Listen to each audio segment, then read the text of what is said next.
Beautiful. Are we ready? I think so. I want to I'm say good. yes. All right.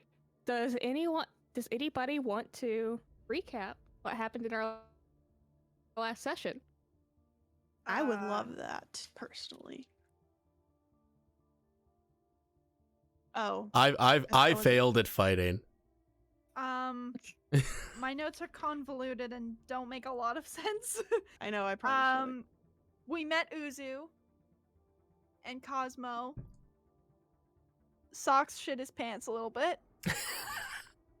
Bought some space gobos. We lied to an alien and a android cyborg woman, and now we're going somewhere to find people that have been missing for 3 years. Yes.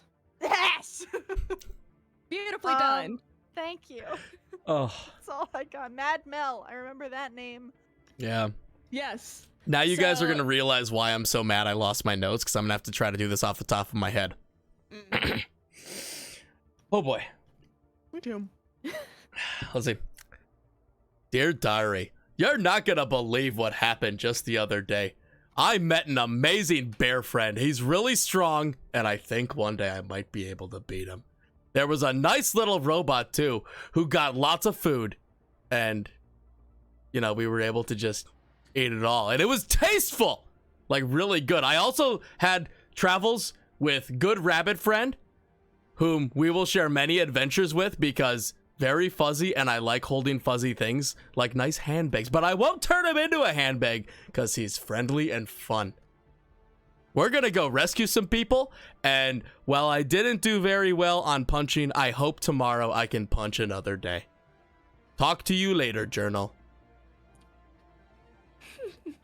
That was I'm gonna cry. Feels That was a beautiful. masterpiece. So adorable. Yep, and that's what happens when you restart your computer before pressing save on your Word document. yes. That's why we use Google Drive in this house. Mhm. Yep. We love Mistakes were Google made. Drive. Oh man. One time I closed my OneNote notebook where I keep all my D&D campaign planning before it had saved. Oh no. Oh no. That's I- like so much. I didn't cry. It's fine. I smell a stunt. I think you did. All right. So the three of you with your new bear and or bot compatriot are you've left Alpha Ceres altogether. You survived leaving the atmosphere. You somehow lied very well to a bunch of immigration officers. And you have successfully evaded the law another day. And now you're heading towards your destination. So it's been a few days' journey through the darkness of the Delta Centauri star system, but you finally see your destination through the ship's windows. You are nearing Beta Scorpi.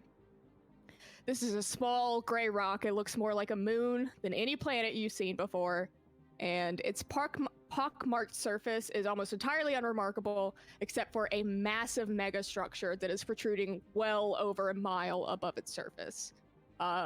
Even from this distance, it looks almost like this huge vertical city that's alive with glittering lights and the movement of starships and the sort of antsy ripples of organic activity.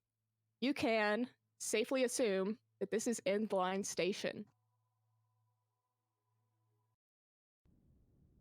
This piece of art is huge, so you might have to zoom out like a lot. Whoa. Oh my gosh, let's go. Sense of scale. So, a bright blue column of light beams upward into the atmosphere from the top of the station, and Uzu steers the Kodiak directly into it. Cosmo, he calls for his little bot and says, "Prepare for re-entry." You sort of brace yourself for a violent descent back to the planet's surface, but instead, you start to feel it drift very gently down towards the station. With nothing to do, Uzu starts to fidget with his dartboard. He's just throwing darts. He says, "The grav tech is impressive, but it takes all the fun out of re-entry, you know?" You see other star hoppers ascending and descending on either side of the ship, headed for destinations that you'll never know. And the interior of the ship becomes bathed in blue light as you descend further, entering a cylindrical hollow in the center of the station. The ride feels gentle, but once you look out the windows, you realize how quickly you're moving as the many floors of the station start whizzing past. Finally, the ship slows down and comes to a rest at a docking bay marked level 300B. You hear several locking mechanisms click into place, and finally the engines rumble to a stop. And for the first time in... hear the thrum of engines. It's perfectly silent, but as soon as Uzu opens the door, the sounds of Endline Station come flooding in. Buzzing starships, the mechanical groaning of the megastructure, and the distant but already deafening roar of human and machine activity. Uzu motions to the door and says, "All right, let's stretch our legs. We are headed up one floor to visit an old friend at Star Bar." And he starts to exit the ship. Klubbr will get up, give a big little stretch, and then just walk on out, follow Uzu with a big grin on his face. Kiara Yeah. transforms into her cat form and rides on Klubbr's shoulder. Oh, cat form. Mm-hmm. Klubbr's got, Finally. "Hi, kitty." Klubbr does like fuzzy things. Socks is also just so happy to not be flying anymore, and just like jumps down from the chair. Is like, "All right, let's go. Get me the fuck out of here." But is also like, "I'm fine. It's whatever. We're here. It's fine. Nobody knows that I'm horrified, but everybody." But I follow Uzu as well. And Cosmo kind of takes up the rear. He's just whirring along behind you. He almost trips and falls in the gap between the space door and the the terminal floor. He almost falls, but he makes it. He recovers, and he follows you guys. Uzu leads you just a little bit down a pretty empty hallway to a glass front tube elevator, and you all pile in. How much room is inside of this elevator?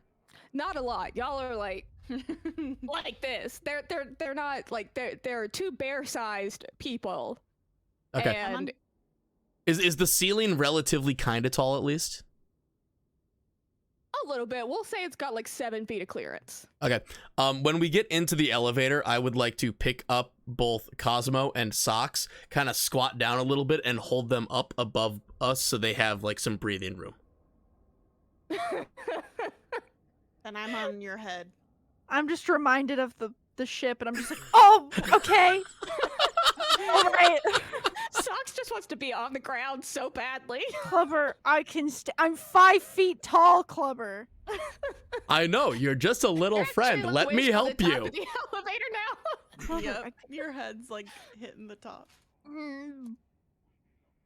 Okay, so the elevator doors open, and you step out into what is a bustling terminal. You see beings of all kinds milling around you. And Uzu makes a beeline directly to the right. He knows exactly where he's going, and he motions for you to follow him through the crowd. You pass by all manner of brightly lit storefronts, talking vending machines, crowded restaurant stalls, and full-scale, 10-foot tall hollow ads. The air in this station is sweltering. It is hot, it is thick with the smell of fried foods, industrial chemicals, and more types of organic fluids than you really care to think about.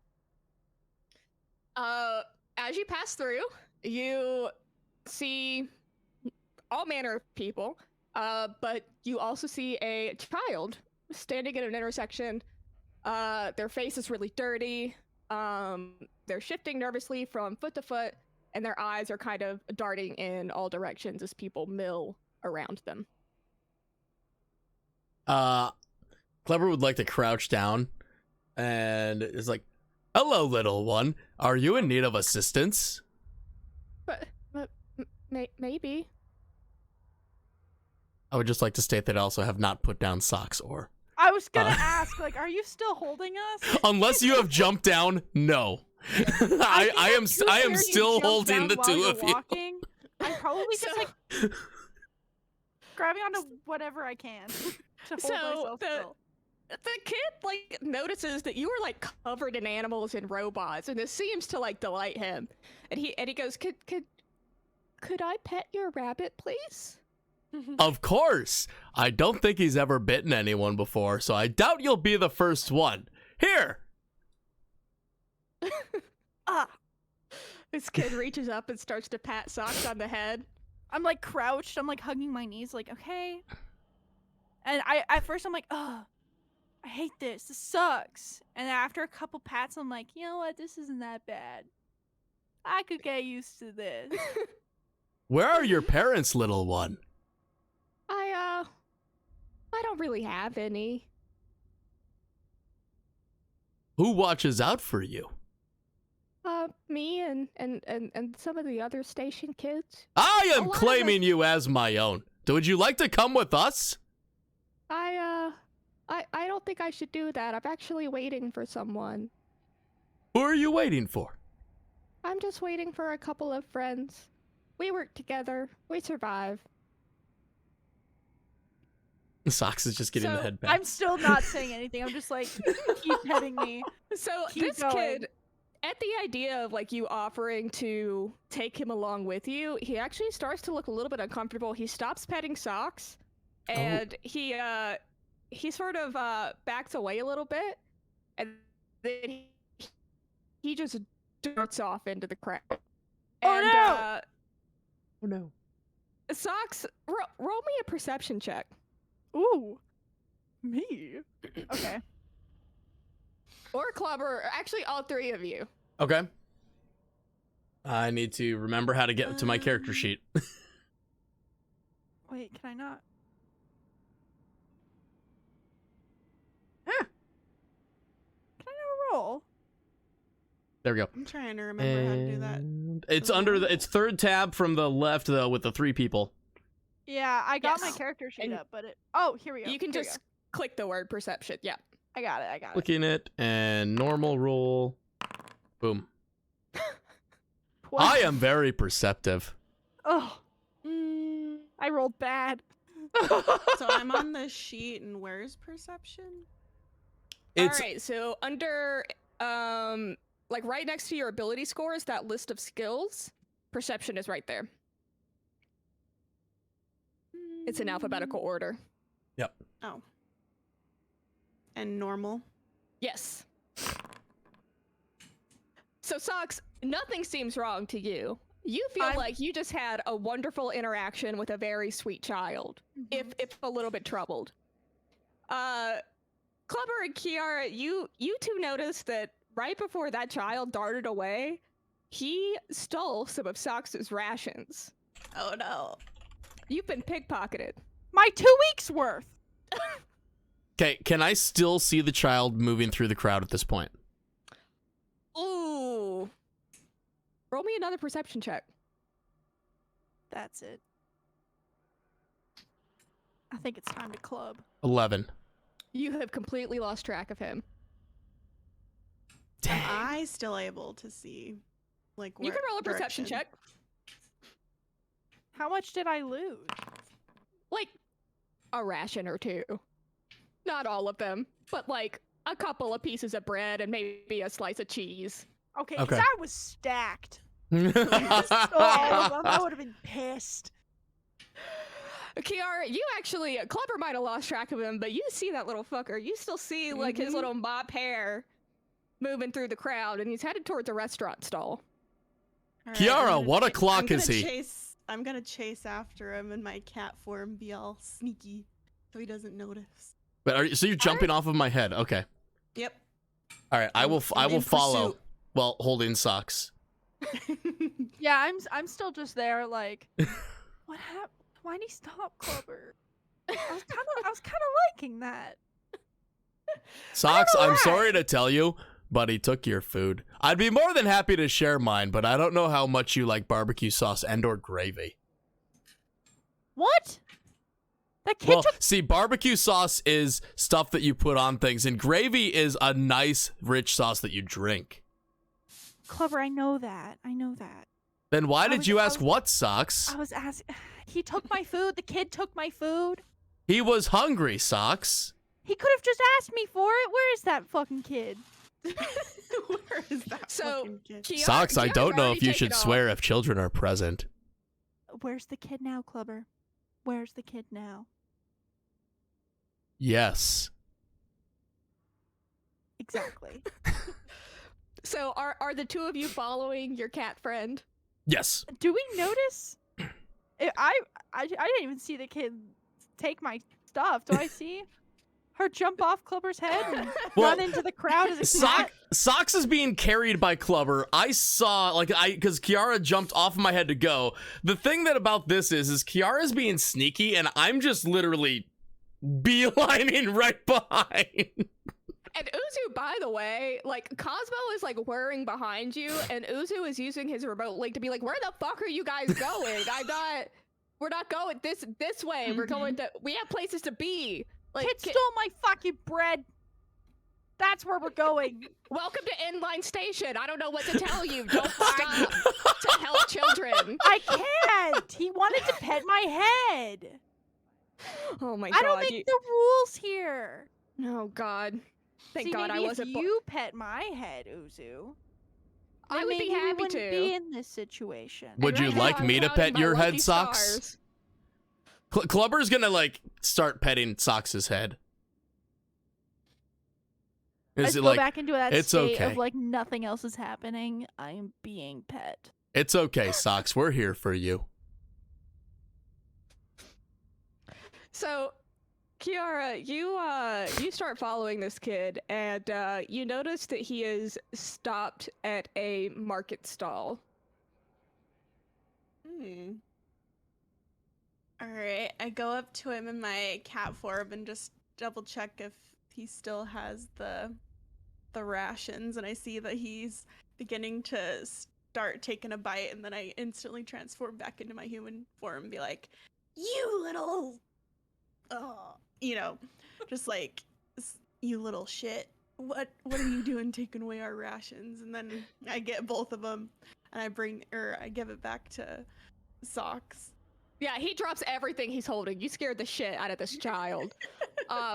Dessert. He drops everything on the ground, and just books it out of there. You're welcome, Socks. No problem.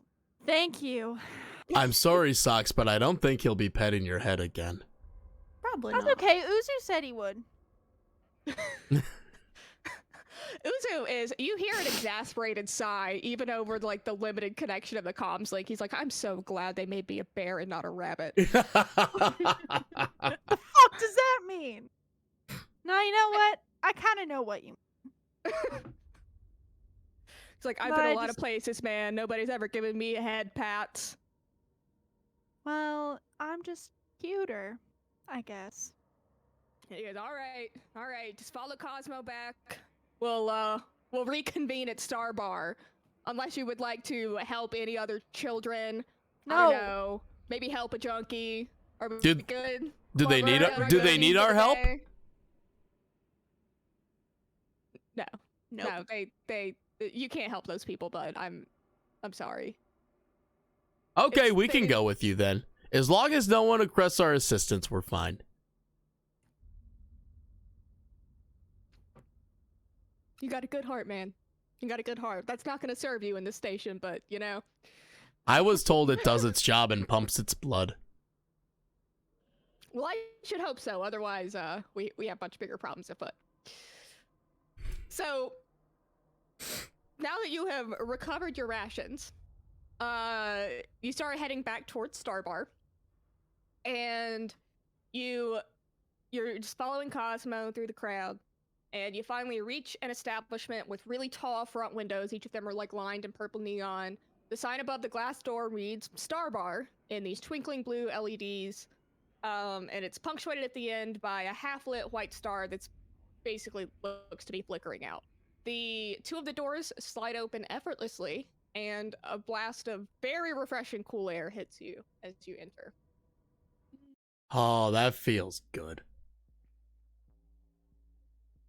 Ooh. Once you get inside, this place is lit. Drunken chatter is reverberating off the walls, and it's nearly drowning out the trance wave music that's playing over the speakers. Steel tables line the floor, and they're visibly coated in like a black patina.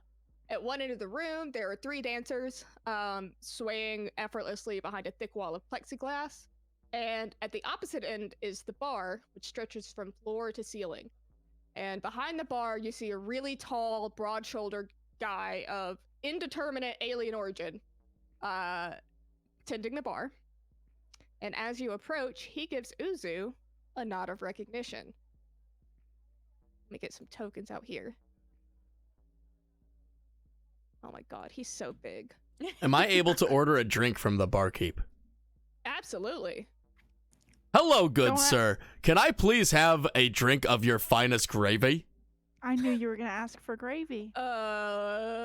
So this guy, he looks at you, and he looks at Uzu, and he looks back at you, and he goes, We don't serve gravy here, bud, but can I interest you in my specialty? I like specialties. All right. So he starts grabbing a bunch of bottles. He's not even looking. He's just grabbing bottles from the bar behind him. And he actually, so Rats, he has a mechanical arm on his right side. And he extends this sort of like shaker mechanism from his arm and just starts pouring drinks into it. And it closes Nice. itself and just starts to vibrate. And after a couple of seconds, he grabs a strainer and just like tips his arm over, pours a drink into a glass.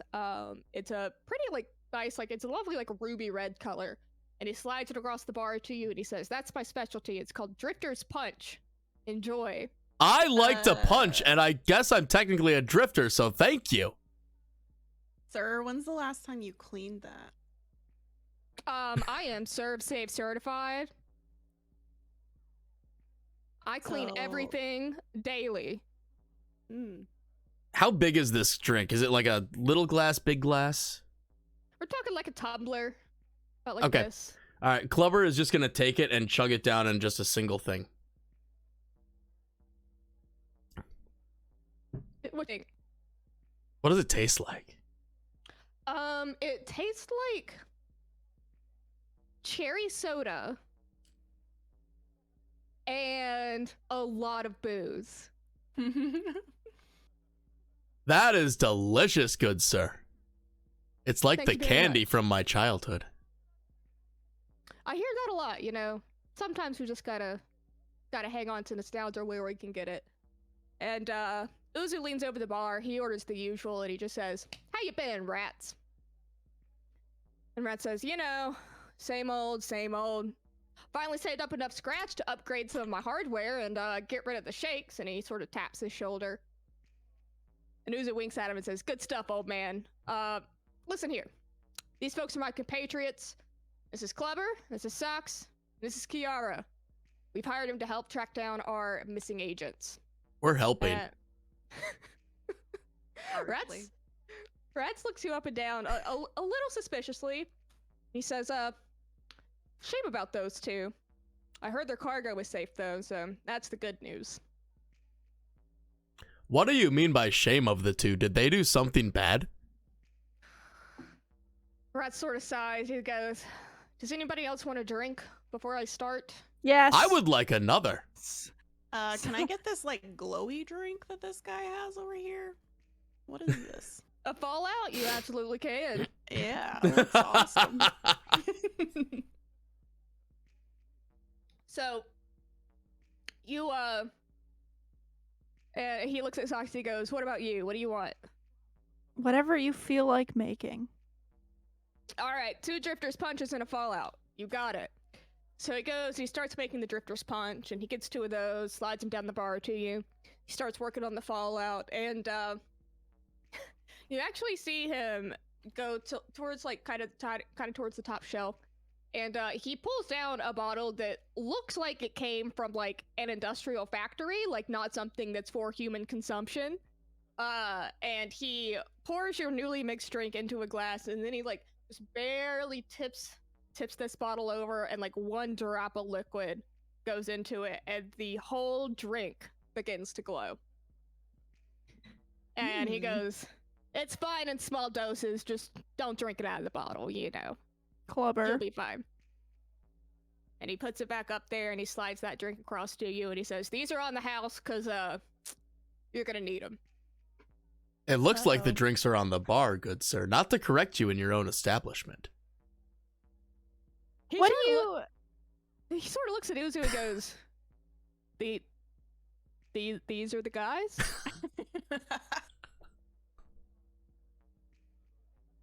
All right. Well,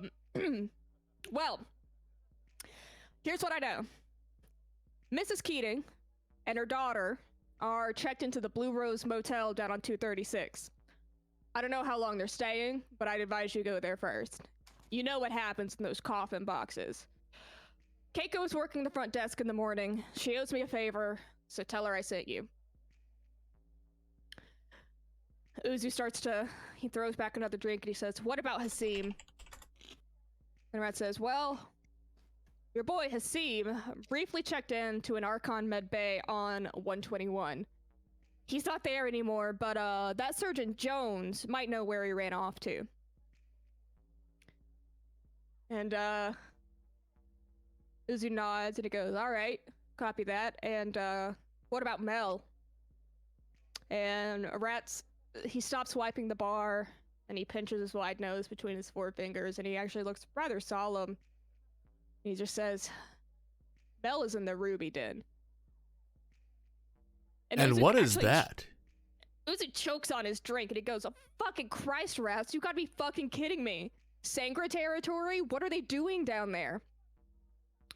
And you folks would generally know. You may not know exactly what the Ruby Den is, but you have heard of Ruby Dens before. And these are basically drug dens.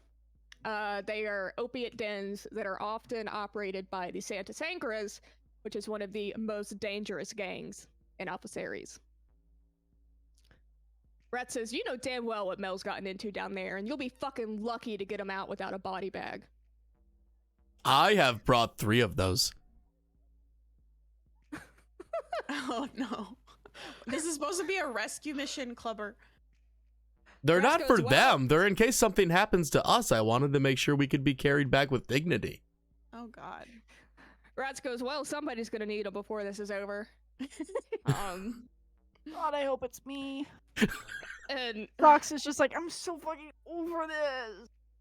Uzi just says, "Fuck me. I was really hoping you'd have better news, but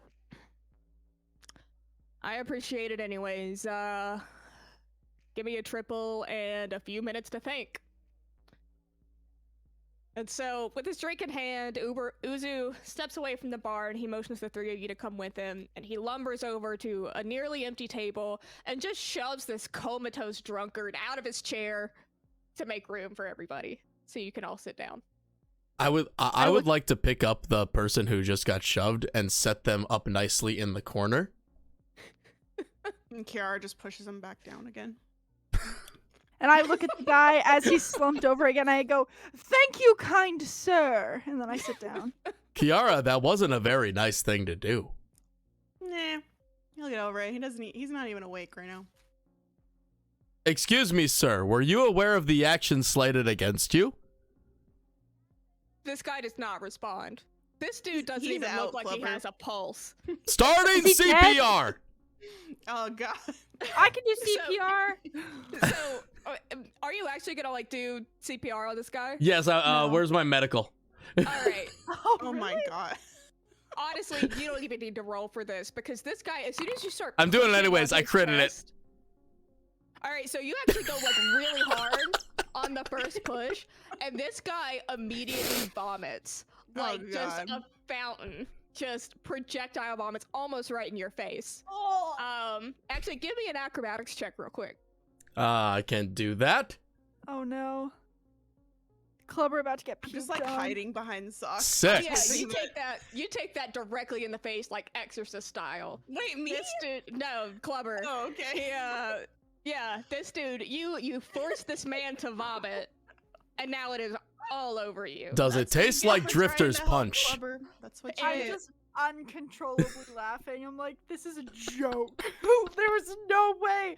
And I like look at Uzu. I'm like, we gotta get rid of this guy. Like, not Klubbr, the other one. This guy's Uzu is sick. actually cracking the fuck up. Like he is losing his shit.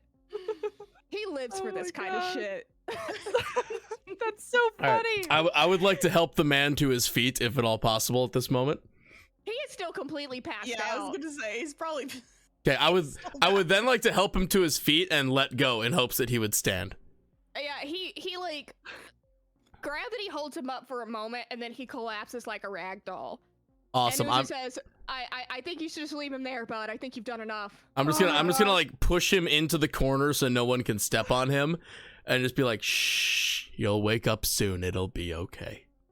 Can we You just just sort of recap? like, and then that's all you get out of him. That visual of that whole situation is just one of the funniest things I've ever pictured in my head. Uzu shoves this kid out of a chair. You try and sit him back up. Kiara pushes him back down. You check his pulse, realize he's not breathing. Push on his chest, he vomits into your face. You try and pick him up again, and he falls back on the floor, so you shove him in a corner and like pet him a little bit. You failed to mention. This close to like when he put him back in the corner to like kicking him back down again. But You failed to mention that I still have not wiped off my face. Oh, that's true. You still No. have not done that. This dude is gonna wake up tomorrow with some bruises that he's not gonna be able to explain. He's gonna have a cracked rib. It's not gonna be a good situation for this guy when he wakes up. So Uzu sort of looks at Klubbr as he heads back to the table and says, "Do you want to take care of that, bud? Real quick, I can smell that from here, man. Can you do something about that?" About what? The vomit all over your face, Klubbr. You don't know where that guy's been? I thought someone threw a drink at me. No. Well, Nope. he did. I see chunks. Oh! Socks. I don't want to ask too personal of a question for you, but can I borrow your fur? What? No! I just try and move myself away because I can't cover my fur. So Cosmo has seen all of this happen, and he like whirs away, and then he comes back from the bar with like a bunch of paper towels in either hand, and he whirs back. Well, And that's he extra extends strong. his little arms up, and he goes, "Here you go." Thank you, Cosmo. And I'll just like I'll wipe it all off.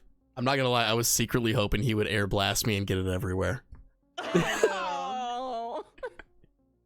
No. All right. I have a clean face now. Klubbr is clean. All right, Uzo will let you sit down at the table now. And he goes, "Well, thanks for the laughs. I think that's gonna be the last one I get the entire time that we're here. I Yes, will this take is, that bet. This is way worse than I thought. Forget about Hasim for now. Forget about Belle. We need to get the Keating ladies out of that coffin box tomorrow morning. What is- Dom will have my ass if anything happens to those two." Who are they? So, Uzu kind of realizes that he hasn't explained much about the actual folks that you are going after. So he says, "All right, let me back up here real quick. I work for one of the highest ranking officers in the Outer Marshals. His name is Dominic Keating. Dominic's been with us a long time, almost 30 years of service. About a decade ago, in an operation gone wrong, Dominic crossed the Merciers, most powerful family in the known systems. But they did not get their revenge on him directly. They sent out a neurosys work order to have his wife Naomi and their, at the time, very young child, Hazel, shipped to a distant Atochu star system under the guise of a talent trade program.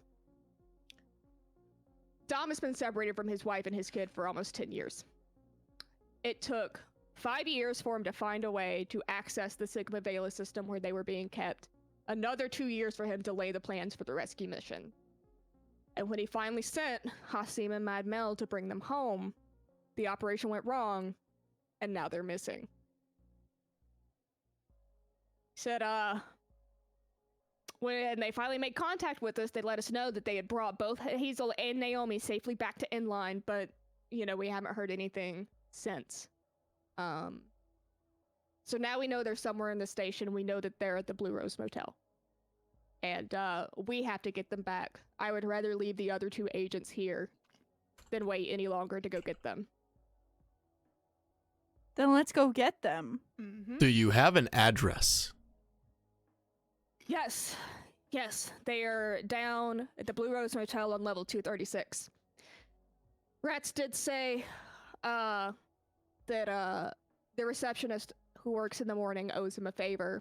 So, he finishes the last of his drink, and he uses his long bear tongue to sort of slurp the last few drops from the bottom.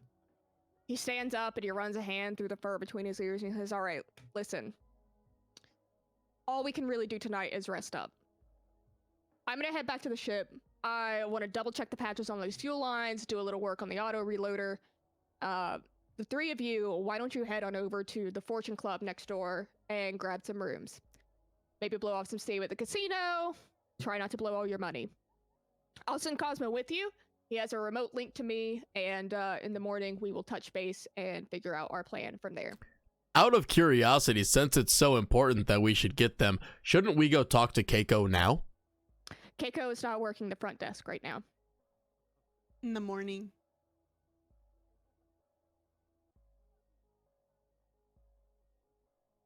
You're right, I can't see the sun. Well, we're inside, bud. There's windows. It's You'll- okay. We'll go vibe for a while, as the kids say. Yeah, take a good break. Those coffin boxes are near impossible to break into, so we're definitely gonna need a helping hand to get in. All right. Great. Well, the Fortune Club, you said? Yep, Fortune Club, right next door. Awesome. I think Let's go. I think we'll go there. All right, he gets up and he heads for the door. He is very visibly in a bad mood. He is not happy about the situation that he has found himself in. And on his way out the door, he actually trips over the guy that you put in the corner. Oh, poor Jeremy. He trips and he grumbles to himself, and he walks out the door and disappears into the crowd. And Cosmo, he says, he seems a little bit distressed. I'm detecting an increased heart rate and even a little bit of adrenaline. Probably. I hope he'll be okay. Should Probably. we keep one of us to make sure he's alright? Or should we all just go next door? I think if we don't go next door, he'll be like, "Why aren't you next door?" It seems like Uzu maybe needs a night alone to process. There's a lot of information said today. Yep. So, I'm ready to just get my own room and chill. So let's go. Let's go to the casino, Socks. I would like to count the cards. count the cards? Yeah, it's how you win. Okay. So- Socks has no fucking idea what a casino is, but he's like, okay, sure. Cosmo goes, to the Fortune Club then? Yeah. To the Fortune Club. Show us the way, little metallic friend. Absolutely. And he sort of beat boops and he heads towards the door. He leads you out of Star Bar, takes a sharp left, and then literally right next door, he stops. And from outside, the Fortune Club looks rather unimpressive. It's few like windows are tinted almost entirely black. And what I want to point out here is that Endline Station is entirely indoors. So the hallway that you're standing in, the terminal corridor that you're standing in, is about 20 feet in height, and all of the storefronts are just embedded in it. You will not see the sun the entire time that you are here. So its few windows are tinted almost entirely black, so you can't see anything inside. And above the double doors, the club's name is written in this peeling, gilded gold script. This is a very small piece of art, so you'll probably have to zoom in quite a bit.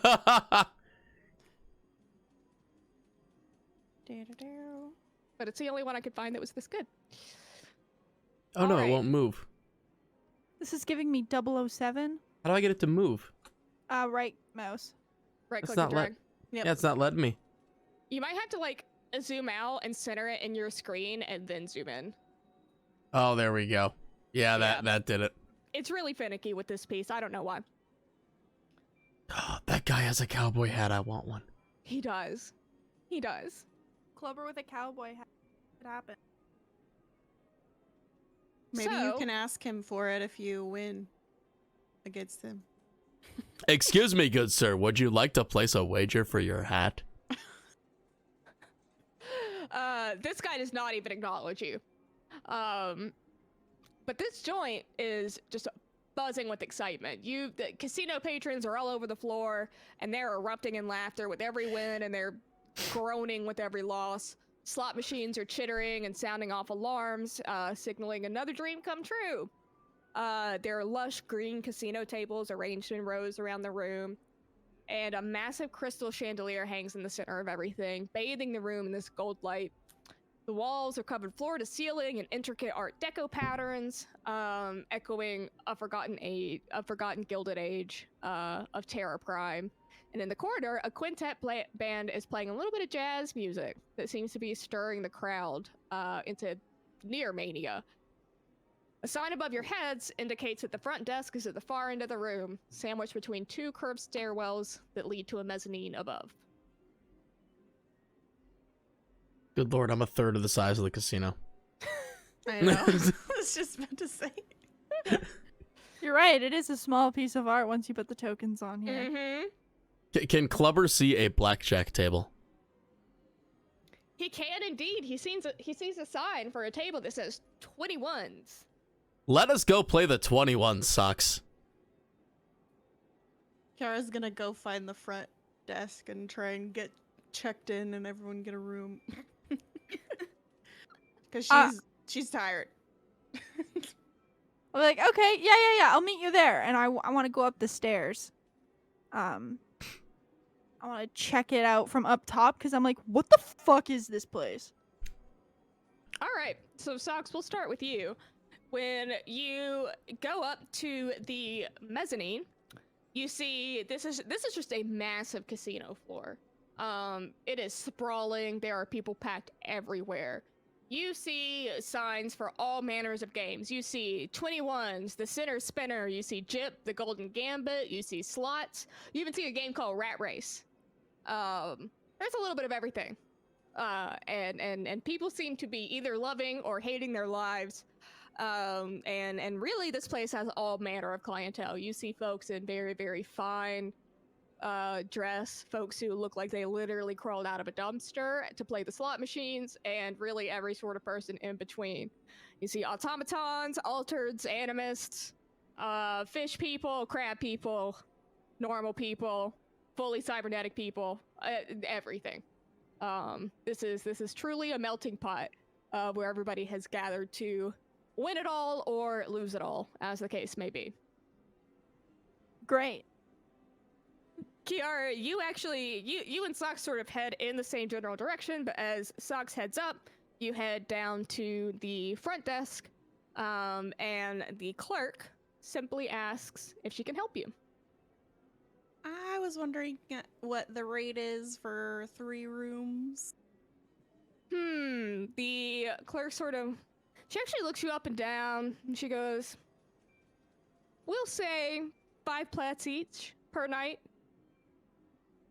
And as you're having this conversation, you actually notice someone who sort of appears at the top of the mezzanine, sort of opposite where Socks is standing.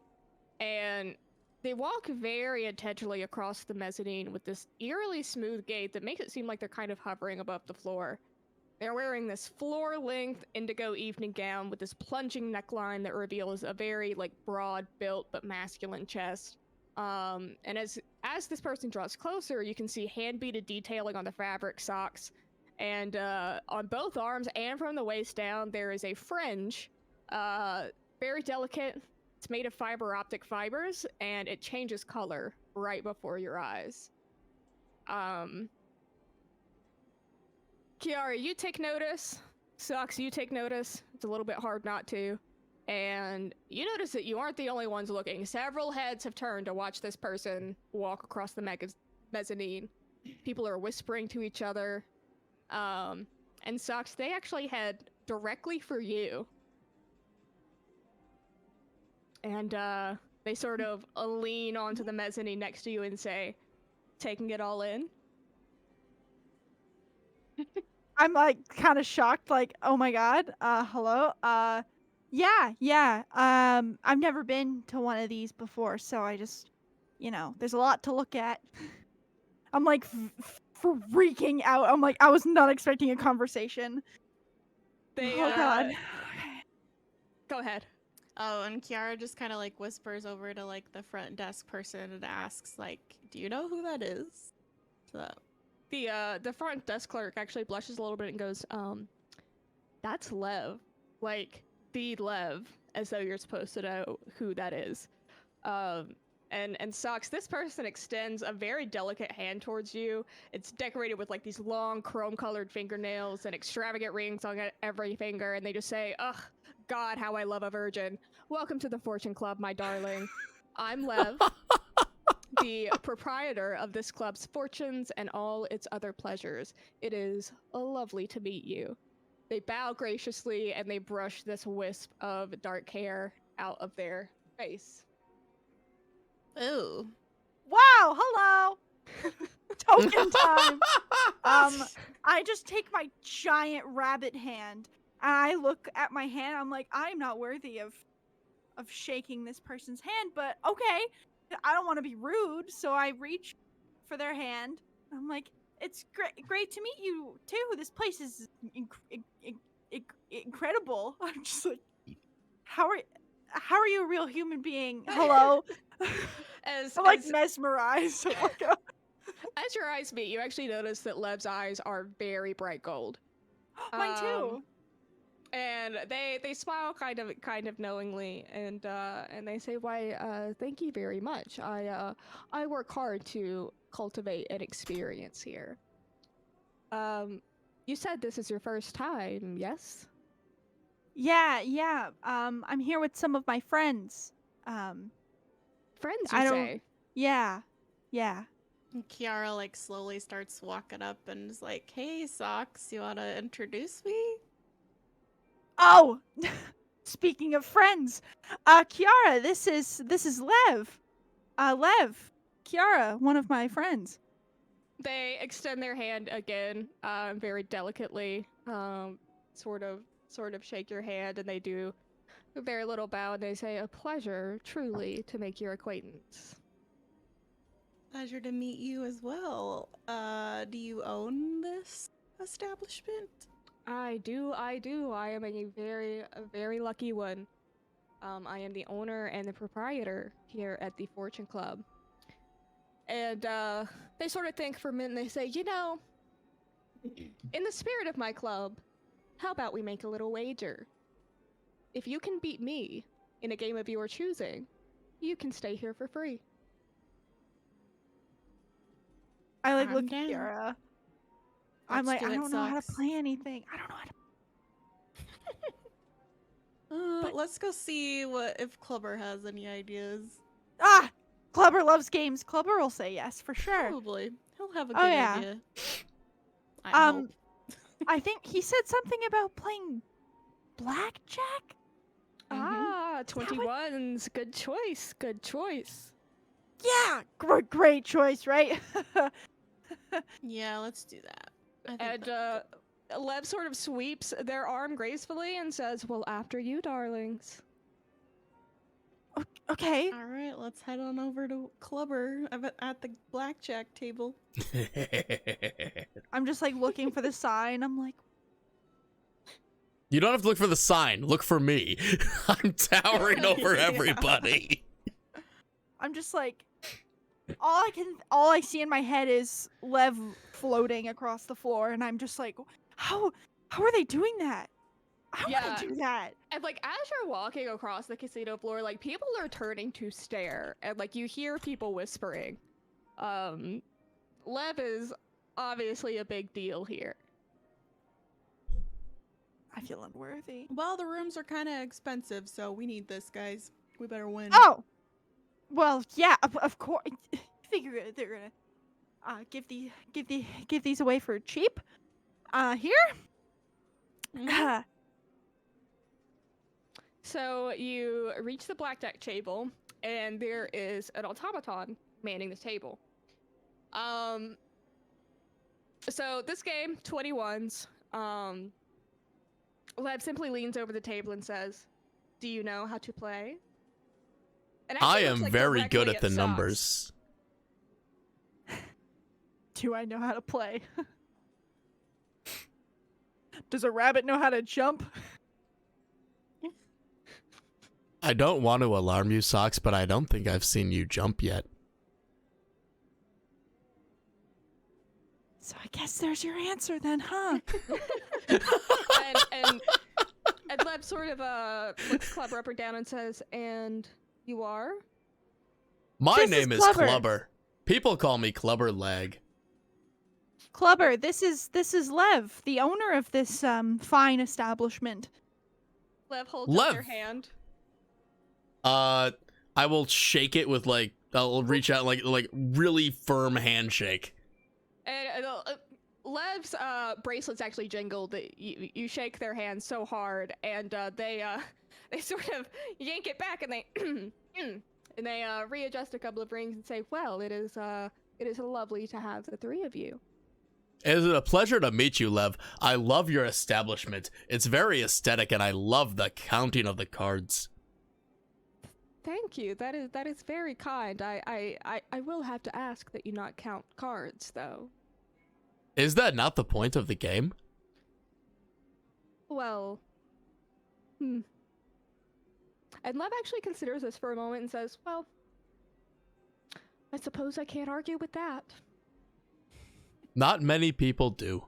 A lot of people stop arguing with me after about 3 or 4 times. I can see why. So, here's the way this game is going to work.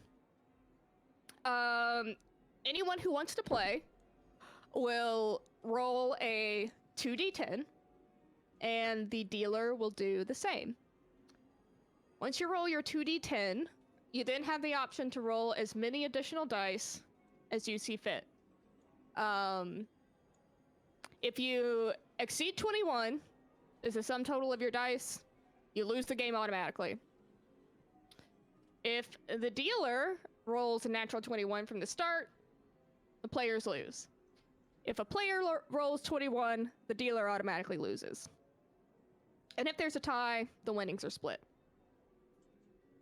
All sides of the die will keep their face value except for the one, which can be a 1 or an 11, depending on what you need at the moment of your roll. I suppose there's no way to limit how many decks are being used since we're just rolling the d10s. I guess not. Where do we find that roll again for the D10? Let me actually paste this in. I'm gonna roll Chat. real dice. 10. Feels And- more authentic. I won't lie, don't worry. you can use that command in chat to roll your initial 2d10s. And Lev Nice. reaches into their pocket. This dress has a pocket. Oh, Oh iconic. my gosh. Convenient. Right? So they reach into their pocket and they pull out 30 plats and they lay them on the table and they say, "First round's on me." That is incredibly nice of you. I like to make sure everyone has a fine experience here.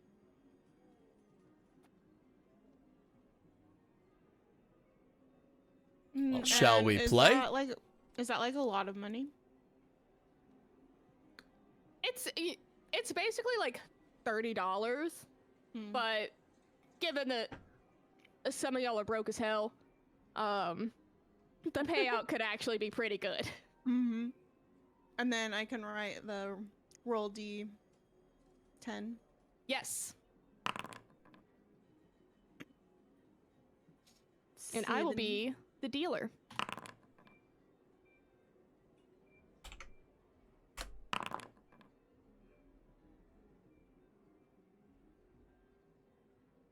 So I got a 9. So that means I get, wait, 2d10. So the total of my cards were a 9 then. Yes. Yeah. Oh, I want to know what each one is individual. And I can like hit and roll again. Yes. All right, hold on. Can I redo mine and roll both of them individually quick? Yeah, all good. Okay, perfect. Type that out.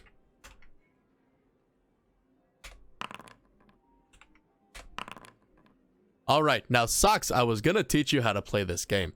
The key is counting your cards. You can see here, there's a 1, 2, and a 3, and the second one is a 1, 2, 3, 4, 5, 6, 7, and an 8, which means we total 11.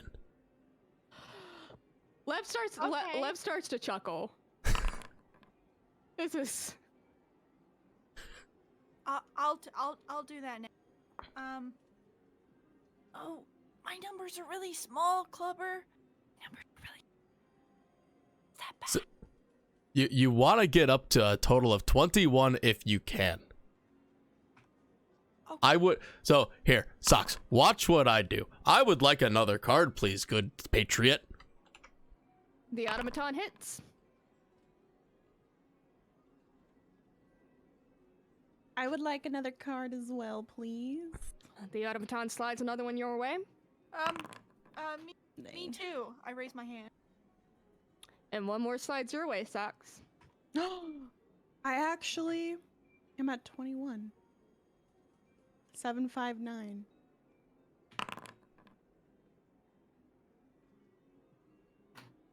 Klubbr would like another card, please. The automaton slides one your way. I would like to stay at 18, please. I'll take another one. The automaton slides another one your way. I'm like sweating and like quickly looking between everybody like, oh god, I want to do so well. I want Lev to be impressed. Like, you've never played this game, but you did really well. Did you count your numbers, Socks? Yes, Klubbr. I'm not doing very well. I'm only at 8. Yeah, that is not a high number, Socks. No. And Lev notices, Kiara, that you have already hit 21 and says, seems like we might have a natural on our hands. Looks at the dealer and says, go ahead, pay her out. You have earned Sweet. yourself a room. Awesome. And you now have 40 plats. And then I just add that to my plats. Yes. Sweet. All right, see ya, suckers. I'm heading to my room. Oh. I just like go really quiet and going to. Socks, you want another card. I keep going. Okay, you need another card, I Socks. thought Kiara won. I thought I had to. Thought it was You need it. You need another card, Socks. Excuse I me, need good another sir. Can you card. please give my friend here another card? The automaton slides another one over. Sucks. Oh, perfect. Of course. Klubbr, we have a problem. And what might that be? Over 20. How did you get over 21 if you were at an 8? I just got 2 6. I was at 14 before with the last card. 14 plus 12 is more than 21. I How hate did to you be the roll one that... a 12 on a 1d10. I got 2 6s. It's a 1d10! A 1d10. I roll both. You roll one at a time! Just take the 1 6. 6. It's still. Is that too much? How does math? No, what are you talking about? If you're at 8 and you rolled if you rolled 12 off of a 1d10 twice, that puts you at 20. Yeah. Okay. Never mind. I can't count. Never mind. We're fine. And Socks this is still why fucking counting wrong, cards is though. important, Socks. Well, you know what? I don't. The You know the dealer reveals their hand and says 19. That is not a good number for me. Good number. Socks, you won. Did I won? You won. A 20 is higher than a 19 last I checked in the second of the grades. Lev looks over at you, Socks, and winks and says, "Beginner's luck. Nicely done." And Socks just like grabs his ears. Well, you know, I guess. And you too now have 30 plats. Oh. But all right. I'm gonna give mine to Klubbr. I'm gonna be like, really, you won these. No, I have not earned it yet. I would like to go again. Well, you can take mine. And you, Socks, have earned yourself a room for the night as well. That's all I need. Loot. But I'm still gonna stay in the Klubbr because I'm afraid if I leave by myself again, some other person's gonna walk up to me and want to have a conversation. And I'm just really not ready for that. So I'm just really sticking by Klubbr. And All right. Are we going to our rooms? Are we playing more blackjack? Well, I don't know if I heard. What did what's her name roll? Lev. What did Lev roll? What did she get? Lev rolled a 19. Lev was Oh, okay. stand-in for the dealer. Oh, okay, she was the dealer. Okay. What is Love's gender? They are gender fluid. Okay. oh, It changes party. like the wind. So it goes by they then. Yes. Okay. Pardon me, Lev, but would you like a secondary round of chance? Of course, of course. More 21s. Perhaps the sitter spinner. What's your poison? Poison will hurt me, Lev. Never mind. What would you like to play? I enjoy playing games. Which of my games would you like? I'll tell you what. We just played my favorite. You take me to your favorite. Ooh. Interesting proposition. Let's see. And they sort of think for a moment, and they say, let's check out the Sinner Spinner. I just like the name. It does roll off of the tongue. All right, so Sinner Spinner is basically roulette. Oh, neat.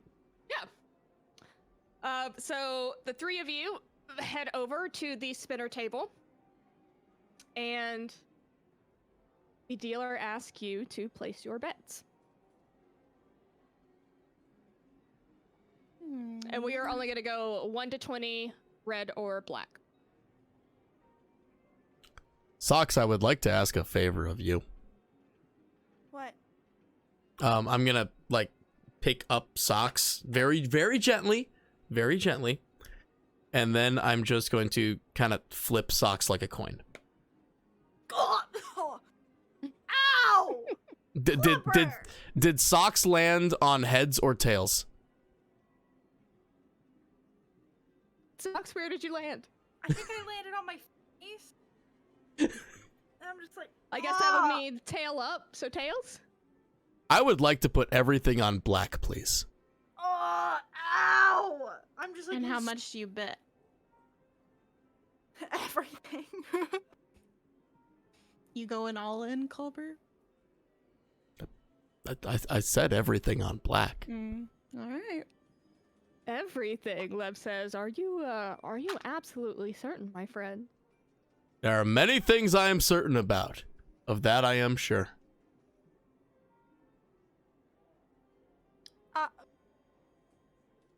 Gold. I'm gonna do 10 plats on red. All right. Oh, so you came back from your room then? Yep.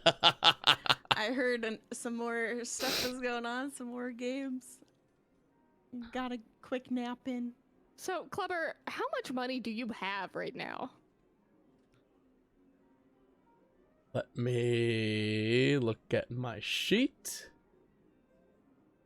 Where is it?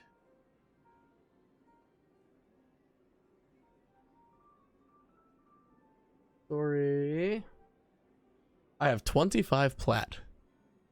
Plus Okay. the 30 I gave. No, I'm not using that. I'm only using my own. Okay. All Only right. using my own. All right. All right. Because I have not accepted that yet. It's still just in the air. In there. It's floating. Just like you were a few seconds ago. Exactly. Socks, Ow. are you playing? I'm like, I look at Lev, I'm like, I'll play. I want to try this one. Still horrified. Are we betting on red or black? Klubbr went black, so I'll go red. Okay. You know, why not? I'll bet,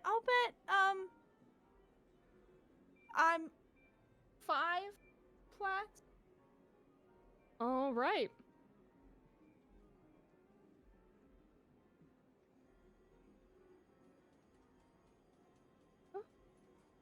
And each of you pick a number between 1 and 20.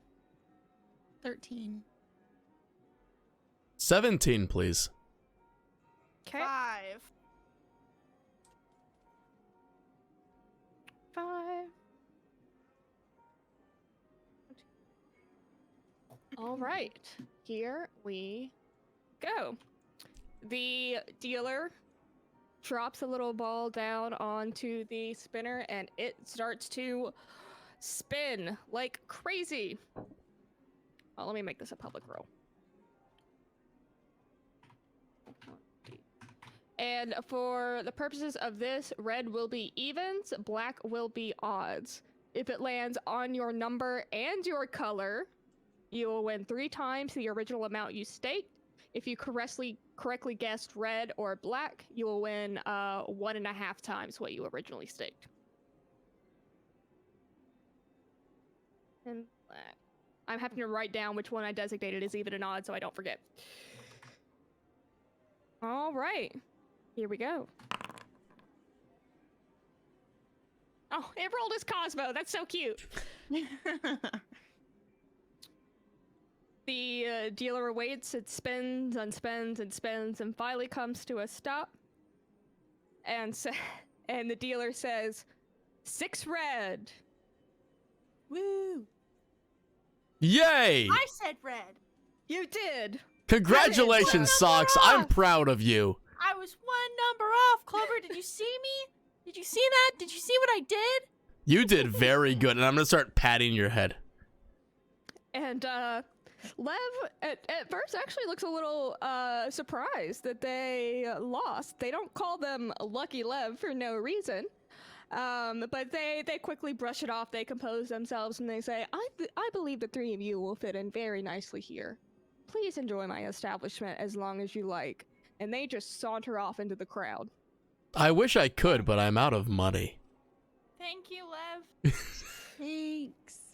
All right. Thanks for the room. So, Kirara, you walk away with 15 plats. Woo. Klubbr, you just gave all your money to the house. Yep. And Socks, you walk away with 8 plats. I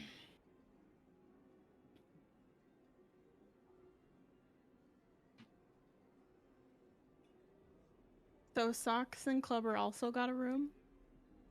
I had not bought a room yet. He has not. Oh. I thought so he lost blackjack too.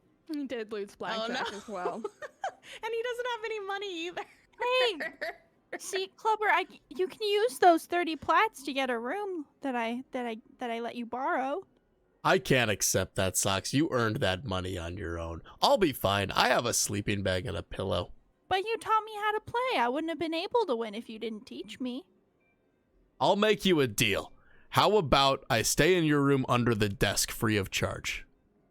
Deal. All right. Are you going to play more games? Or are you going to head up and sleep for the night? I'm heading up and sleeping. I would like to go over to the man that has the hat. And I would like to I'm not letting this go. I love his hat. I would like to use my intimidation All right. to ask him very sternly, since he ignored me on 5 occasions of asking him politely. Excuse me, sir. Since you have not accepted my offer to play a game for your hat, I would just like it.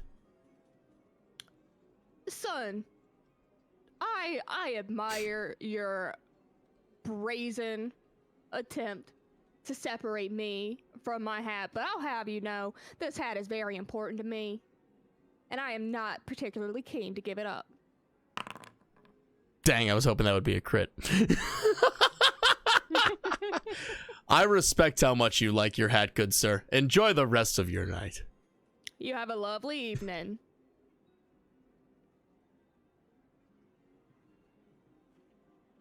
I will mosey onto the room and crawl underneath the desk. All right. So you head up to your rooms, and they are not nearly as extravagant as the casino floor. The exterior doors are decorated in that same sort of golden Art Deco plating, but the rooms behind them are really no different than any other two-buck motel that you've ever stayed in back on Alpha Series. Yes, we got ripped off. I'm pissed. They don't call them Lucky Love for nothing. As long as there is a roof over our heads, we'll be fine. But yeah, the casino sort of stays alive all hours of the night. You can hear the band very faintly through the walls, but pretty soon the 3 of you drift off to sleep.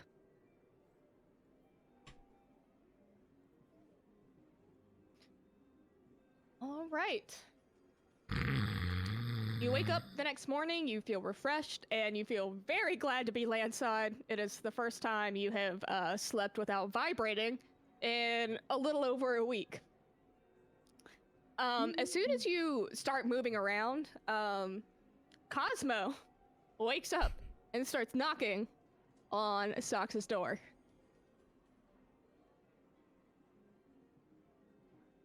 Cosmo? Good morning! I have exited my sleep mode. Yeah, I see that. Are you ready to begin the day? I look back at Klubbr still laying under the desk. I'm like, yeah, I think so.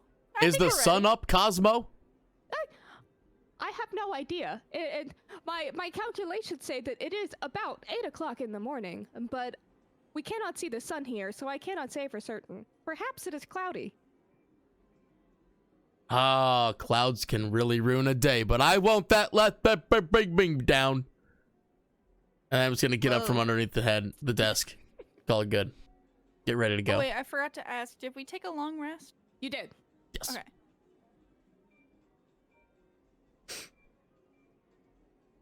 I click long. So yeah, I'm ready to follow Cosmo. Ripped roaring, ready to go. Oh wait, how'd you do that? The long rest thing.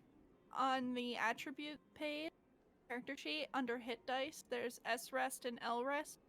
I just clicked L rest.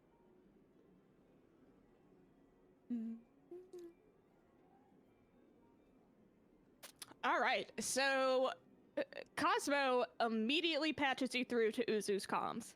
Uzu is grumbling. He is very clearly not awake yet. But as soon as he notices that the remote link has been activated and connected, he sort of clears his throat and says, "Morning, amigos. I hope you got some sleep last night. You ready to head down to the Blue Rose?" More than ready, Uzu. Rootin' I tootin' won ready for games shooting. last night. I've never felt more alive. Good for you. The three of you still have money in your pockets? Came back with even more money. It was Oh, great. that's what I like to hear. I'm sorry to say, but I do not believe as of this moment I have enough money to buy my fare back. Well, that's all right, bud. I'll give you a ride for free. I promise to do some form of work in order to make it up to you. Honestly, man, the comic relief is more than worth it.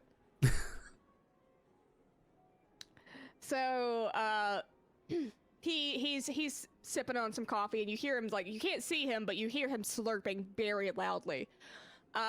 He said, "I hope you three can handle yourselves, because I'm not going to be able to join you. There is always a chance this could be a trap, and I just cannot afford to get made. You'll still have Cosmo, so I can see and hear everything that's going on, and I'll be able to communicate with you the whole time, but I'll be here on the ship while you extract the Keatings, and I will make sure that everything goes okay, but from a safe distance." We won't let you down, Klubbr Captain. Klubbr is immediately going sad mode, just like, "You mean you're not coming with us? "I'm sorry, buddy. It's too dangerous for me. But I'll protect you." I'll be here with you, just through Cosmo. Cosmo is your stand-in buddy. I'm You just can like pat him on the head too. I'm like one arm just gonna like kind of grip Cosmo kind of tight, just be like, "I'm glad you're with us, friend." He makes like these delighted little beeping robot noises.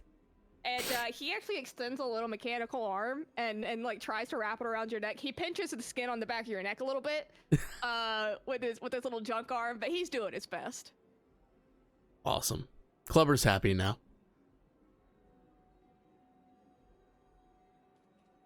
All right, are we leaving our rooms? Yep. Well, even at this hour, the Fortune Club is still absolutely reeling. You cross the casino floor. There are a couple of people passed out. There are a couple of people crying at the slot machines. And Lev is nowhere to be found. You spill out into the main terminal, and it is already hot and damp and sweltering. Ugh. Fur. You make your way to the elevator tubes, and Cosmo very politely presses floor 236. And the elevator just shoots down at breakneck speeds. You cover 100 floors in about 30 seconds. Klubbr shoots to the top of the elevator, and he just cushions my my impact. Thanks, Klubbr. I'm gonna look at Kiara and Klubbr and say, "Guys, I have a really weird feeling that there's about to be some action." Oh So, boy. Klubbr, prepare to club. Alright? Because I don't know, something's telling me this place is kind of dangerous. So, And, Danger is my middle name, Socks. I know. when No, the you doors- don't, because it's actually Steven. So when the doors open, there's a map directly in front of you with points of interest marked in fading red ink. And you see that your destination is to the right. I'm gonna walk to the right. Is there a new foundry thing for this place? Just about. I will also walk to the right. Same.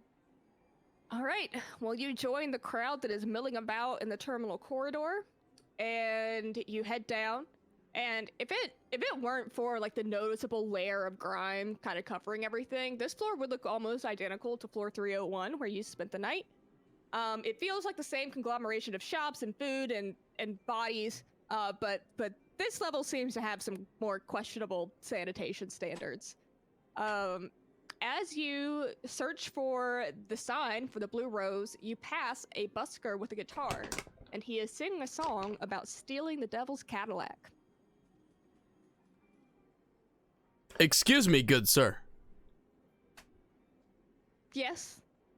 Would you mind telling me why you are singing such a joyous tune when you are committing a thievery?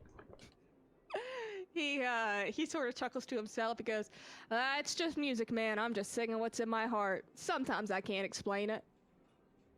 Do you steal things in your heart? Well, let's say that it's a metaphor.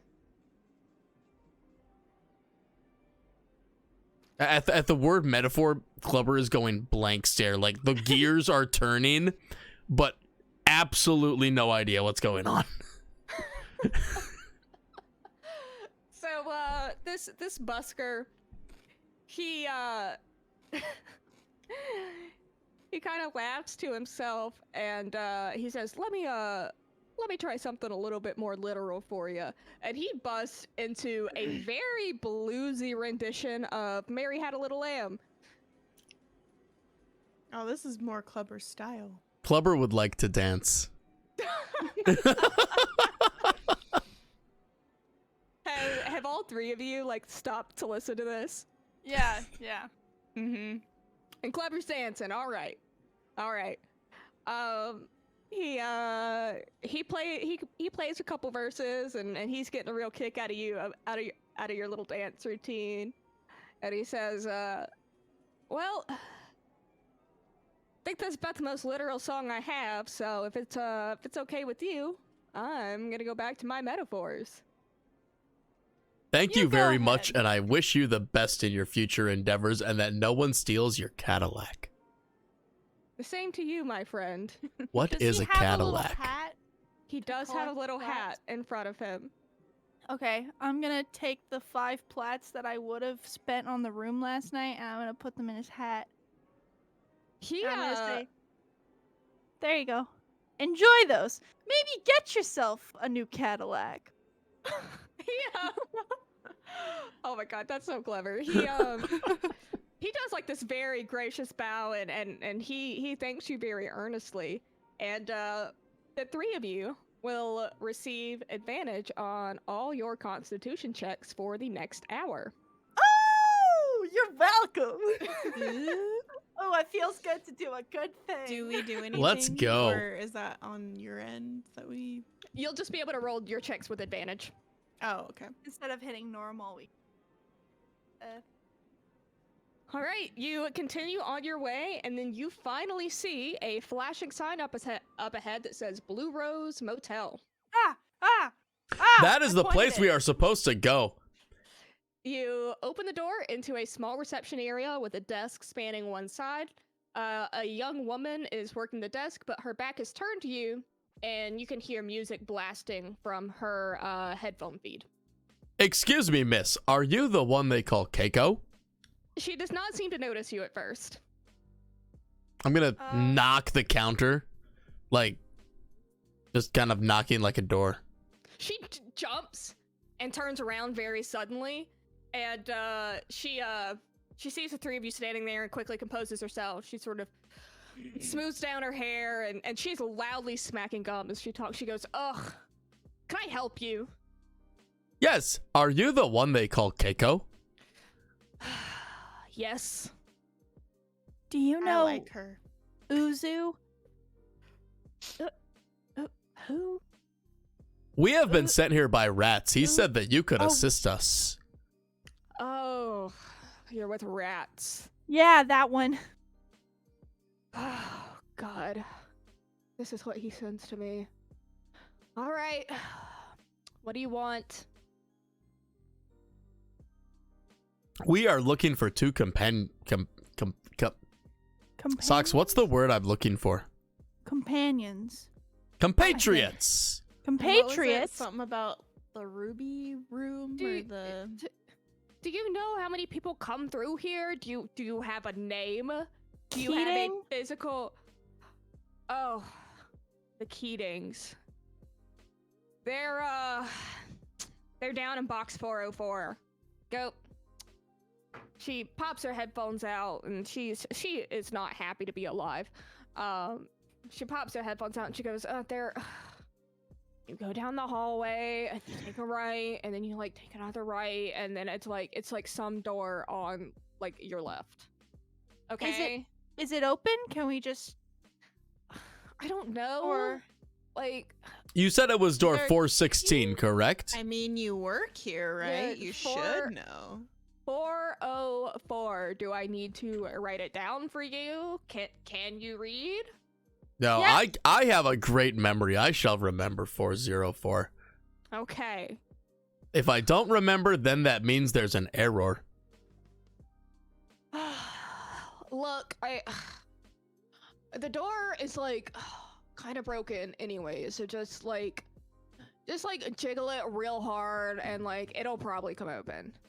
I can do that. And Klubbr's just going to walk away towards wherever the room is. She's already not listening. thank you. I'm gonna run No, after I just- Klubbr. I just live right after Klubbr. I don't say anything. Yeah, she says nothing else. She is already headphones back on, and she's just flipping through a magazine. So you head down the hallway and you find box 404. What do you do? I would like to kick in the door and yell, "Housekeeping!" So literally the second you touch that door, it's already unlocked. It swings wide open. And Housekeeping! Wait, Klubbr, wait. I'm gonna like put my fuzzy hands on Klubbr. Something's off. So this is a very small room. There's just enough space for a couch on one side and 2 sleeping capsules built into the wall on the other. On the back wall, there's an image of a rainy cityscape, but every few seconds it flickers out and you see the dingy pipe system that's actually behind that projection glass. So there are 2 women sitting next to each other on the couch who match the descriptions of Naomi and Hazel Keating. They jump at the sound of the door cracking open, and their eyes dart from the 3 of you to a third person who is standing by the window. It's a blue-haired woman with 4 arms. And is there blood on the floor? Yeah, go ahead and roll me a perception check. Everybody? Yeah, all 3 of you. Done.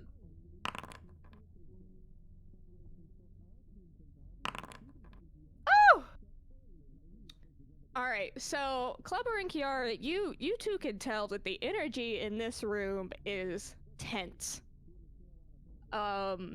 You feel like you've just walked into a conversation that you're definitely not supposed to be a part of. Socks, you get the sense that the Keatings are afraid of this woman and most likely did not invite her inside. And Klubber's just oblivious. Hey, you think you're watching a sleepover. Hello, my name is Klubbr. I am assuming that you are Naomi and Hazel, and our little forearm friend. What is your name? Scared me. This this blue-haired woman, she turns to you and she scowls and she goes, "Oh, how rude." She crosses the room and tries to block you from coming any farther in. And she says, "We are in the middle of something. If you So have are business we. Here, you can come back later." I would like to shove her into the chair in which she came. In which Oh, she no. came. All right, go ahead. Yeah, just give her a good shove. All right, strength. Yes, and you can roll with advantage because you are trying to shove someone. Yeah. All right. Oh. Not good. You go to shove her, but she is surprisingly dexterous. She just sort of like jumps out of the way. Yikes. And she does not look fucking happy. Well, you if just you're did not that. gonna sit down, I will, and then I'm gonna go sit down in the chair. Oh no. I'm just gonna look at Hazel and Naomi and I'm gonna try and look at them like we're not here to hurt you. We're here to get you the fuck out of here. Mhm. Do you want So Cosmo is actually still standing in the doorway. And Naomi takes like one look towards the doorway and she sees Cosmo and like instant recognition washes over her face. And she realizes that the three of you must be associated with Uzu somehow. And my cat just got in here. He was locked out. There's like a 4-foot gate between. Did you leave it open when you went to go ask about Foundry? No, I think he climbed onto the kitchen counter and then launched himself over the gate. Oh wow. The dedication. You gotta hand it to him. God, he's so needy. All right. So Naomi is aware that the three of you are with Uzu, and this woman that is in the room with them is now, as the kids say, royally pissed. She comes over. She says, "I don't fucking have time for this." And you see claws extend from her hands. And I need all of you to roll initiative. I would knew like to it! I rage. knew it was gonna happen. Oh shit. Here we go. Oh shit, that roll is awful. Oh gosh, how do I roll initiative again? Just click Alright. on your initiative, the word initiative, and it'll roll automatically. I don't see it. It's next to movement under the proficiency plus whatever.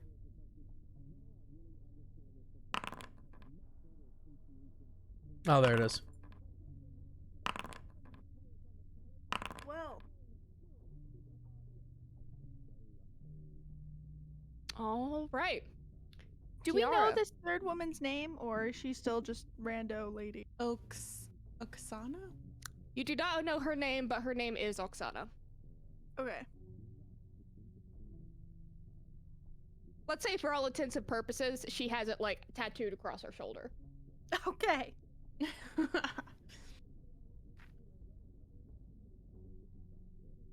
All right, Kiara, you are up first.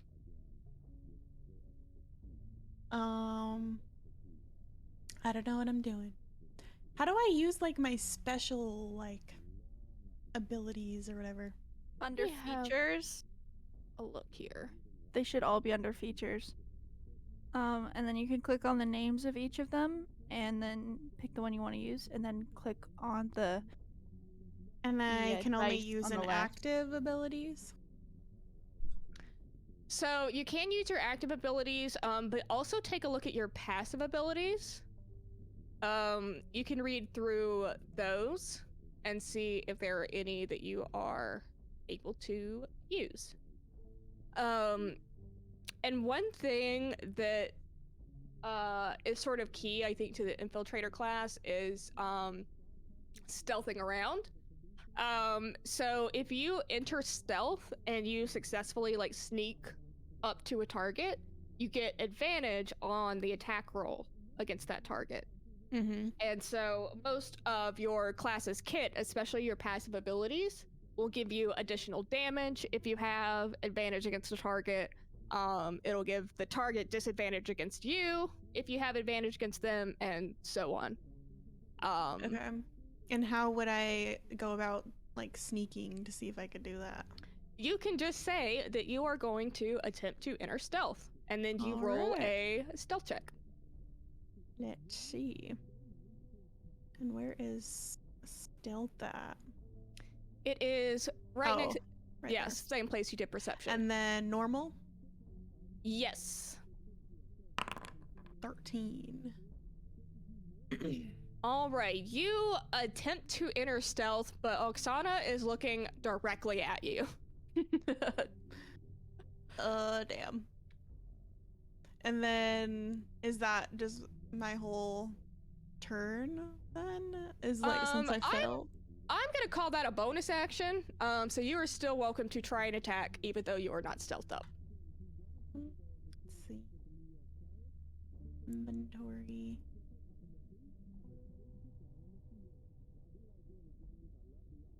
And then we have advantage on physical attacks, like if I do a grappling hook. Or was that convection or whatever that was? Let me. My God, Kitty. Let me see here. Look at your sheet.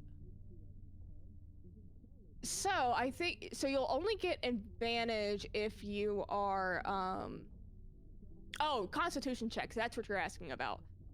So anytime you get asked to make a Constitution check, which you absolutely will have to at some point during this fight, you'll roll those with advantage. But attacks are just going to be standard attacks. Okay, grappling hook, 25.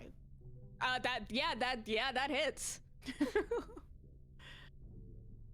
All right, I hook her and can I like pin her down to where she is right now? Let's see here. You can bludgeon her and knock her prone.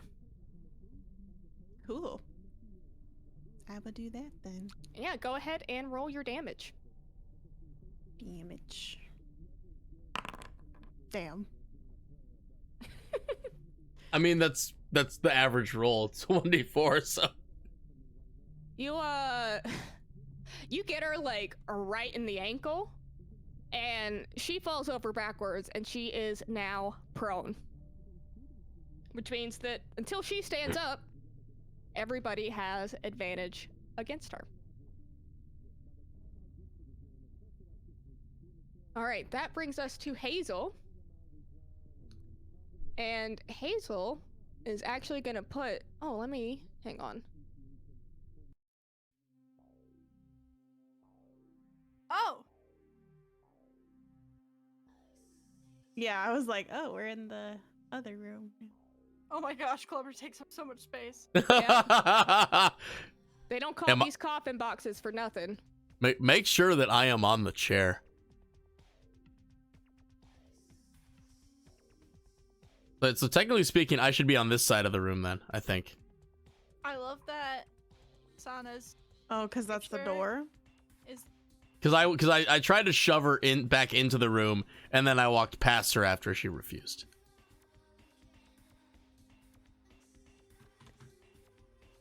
All right. Oh my God. Let me fix our combat encounter real quick.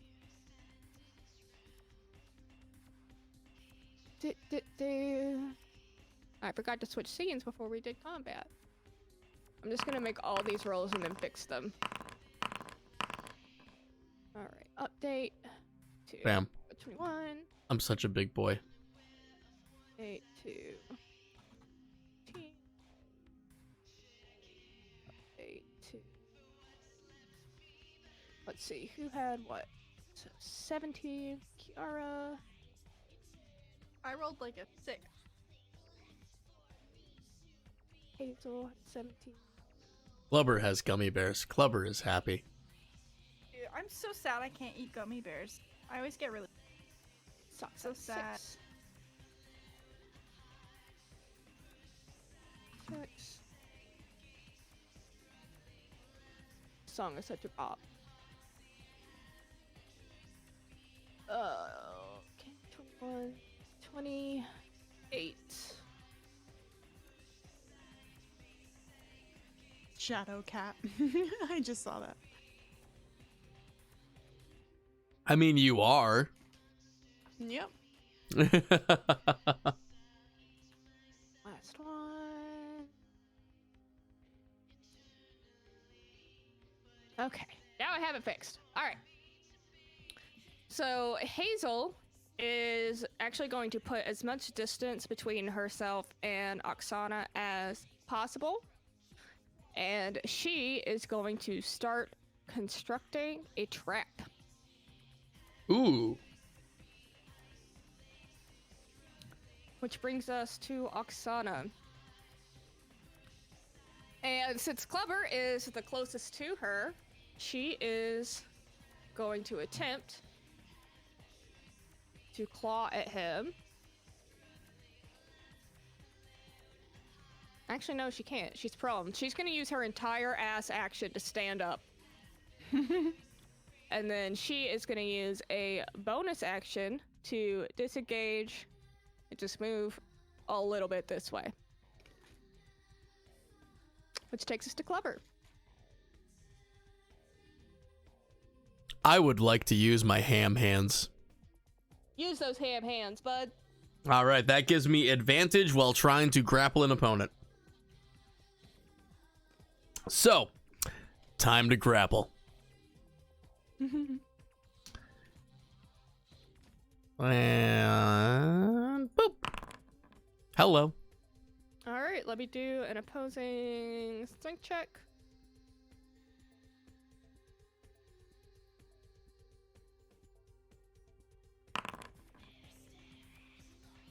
You have successfully grappled this woman. All right, so while Klubbr is coming up to grapple, it's not quite like a... It's kind of like a bear hug, but not quite a bear hug, because Klubbr was really confused with where to put his arms with the 4 other arms. So he's kind of like... He kind of weaved them a little bit and then just kind of locked in the front.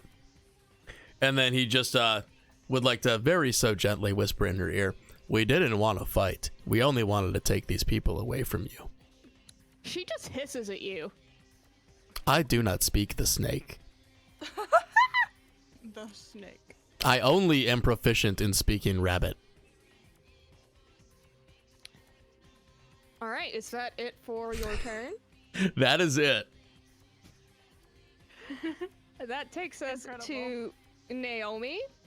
Naomi is going to position herself kind of between her daughter and Oksana's line of sight. And she is going to attempt... She's actually... No, you know what? She is going to move closer and attempt to pistol whip this bitch. Oh shit! Oh, let's go! Naomi's pissed. Bitch. Bitch. Oh! Ooh, and it hits. Let's Let's roll for damage. She just kind of like grazes her, but it's about sending a message. Yeah. True. All right. She that takes pistol us- whipped her with the 9mm, not the 45. her little pocket pistol. All right, Socks, that takes us to you. Alright. Bandana's on, you better believe it. Full And now- sicko mode. Full sicko mode. And, Socks is now back. Is ready to, clock.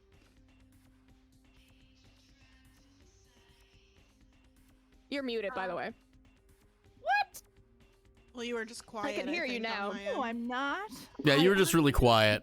Yeah. Oh, here we go. Okay. Bandana's on, full sicko mode. Ready to clock some head. Because there's one person. I'm gonna use... Oh... I don't want to use that. I'm gonna use my machine gun pistol. Or my machine pistol. And I'm actually just gonna stay where I am. If I can. To kind of block Hazel. Can I... Do I have line of sight with Naomi standing there? You are definitely going to have to move a little bit if you want line of sight between Naomi and Klubbr. Okay. And I can't jump and shoot at the same time, unfortunately. Okay. Okay, then I'll probably move here. You can then. shoot through me, Socks. I can take it. No, I'm not gonna do that, Klubbr, don't worry. The look on his can I- face. Can I get her from here? Yeah, you're good. You're good from there. Okay. I'm not gonna do anything fancy. I'm just gonna use my machine pistol.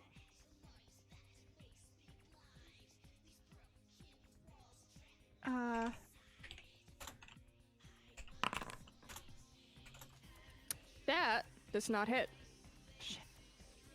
Ooh. Okay. Do I Wait, still was that have with movement? advantage, or does she get advantage since she's grappled?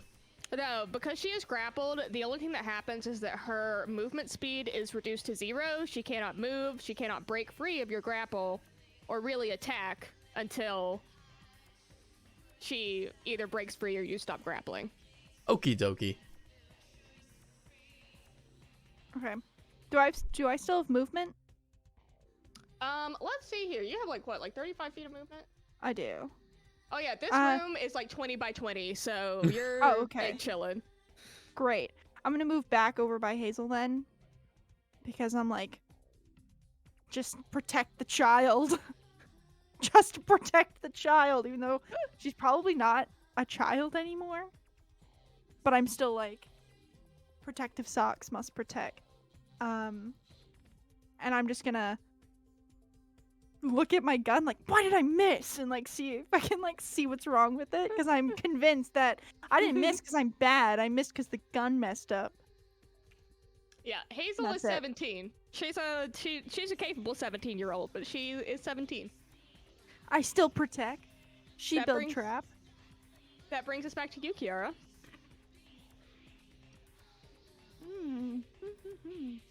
Well, can I try a sneak again? Yeah, feel free. Okay. And what was that one? A stealth? Yes. Okay. 17. You successfully conceal yourself over in this corner. Oksana is a little bit too preoccupied trying to get Klubbr the fuck off of her to really notice what else is going on. Okay. And then then I can use an ability to like go behind and do more damage, right? Yes. Although technically, I'm behind. I'm taking up her entire back. She's like in a stealth crawl on the floor. She's like army crawling on the floor as stealthily as possible. Is that intended target or what's the Let's see stealth here. So you can actually, so you don't have to use a passive ability just to sneak over. You can literally just use your movement to do Yep. that. And then, you know, once you're there, you can look at your passive abilities and see which one you might want to use here. Okay, and then I would just move my token like up to her. Yes, exactly. Wow. And then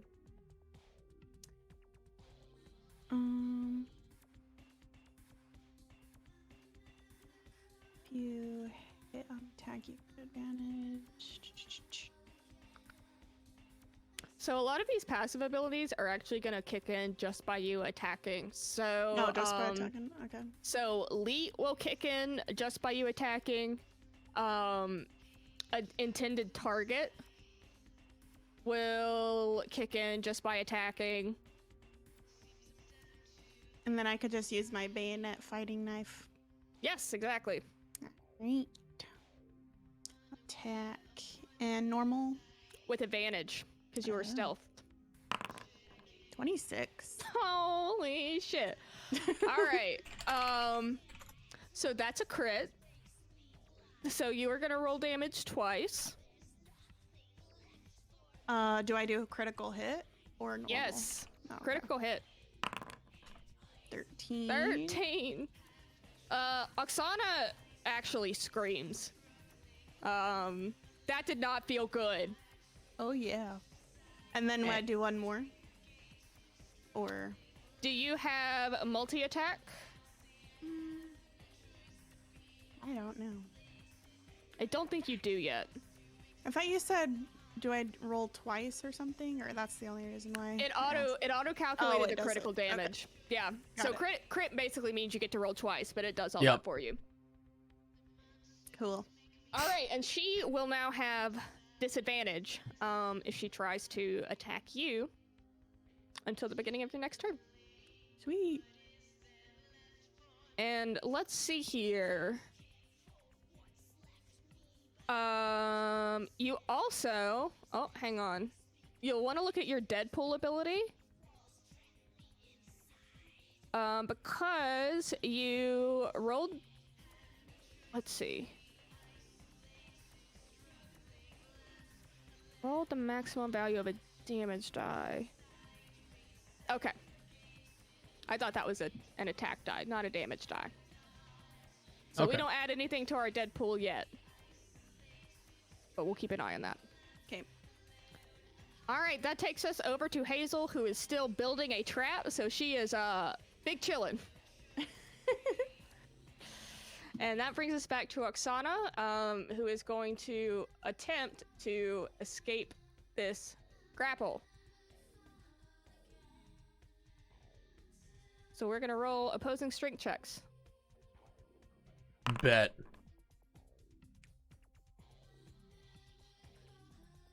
Do I still get advantage since I'm still grappling with both arms? Does that apply when you're just shoving a target? No, ham hands is actually when I am grappling with both arms, I gain advantage. Then yes, I suppose so. So, yep, I have one that gives me advantage while shoving, one that gets me advantage while grappling. All right. I like hugs. Hi. Oh my god.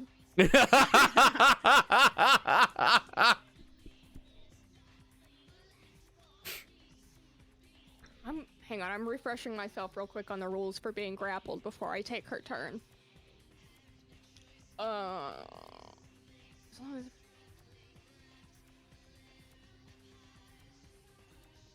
Aha, okay.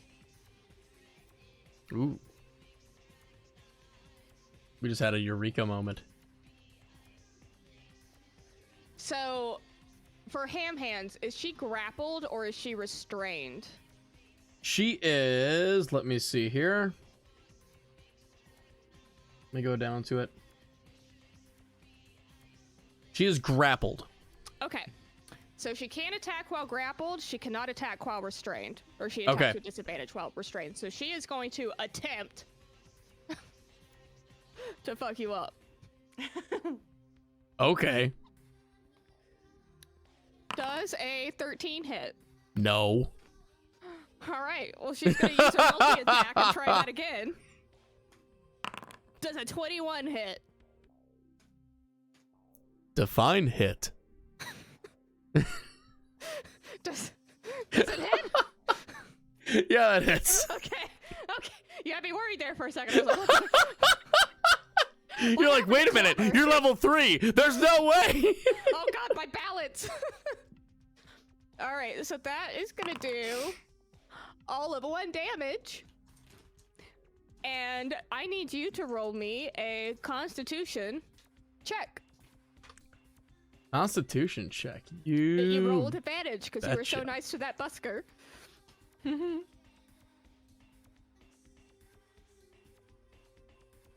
And wait, is this a saving throw or just a regular thing? Just a check. Just check. Okay. Oh, wait, sorry, saving throw. My Oh, bad. okay. Okay, hold on. No, it's fine. It's fine. It's fine. That literally says saving throw right there. My bad. 23. It worked out, and you avoid the poison damage from her nails. This bitch is Poison. toxic. Excuse me, miss, but you may want to go have your manicurist try that again. Oh, fuck off. She just spits. She's just mad. Oh, she's pissed. And that brings us to you, Klubbr. Klubbr. Klubbr. I am fighting every ounce of my being not to unload my grenade launcher at her at point blank range.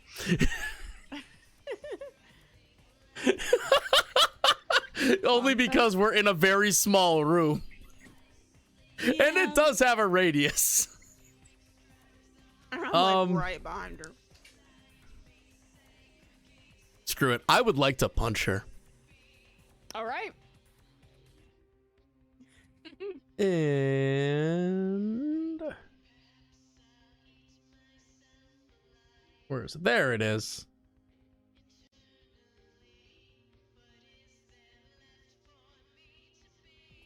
Come on.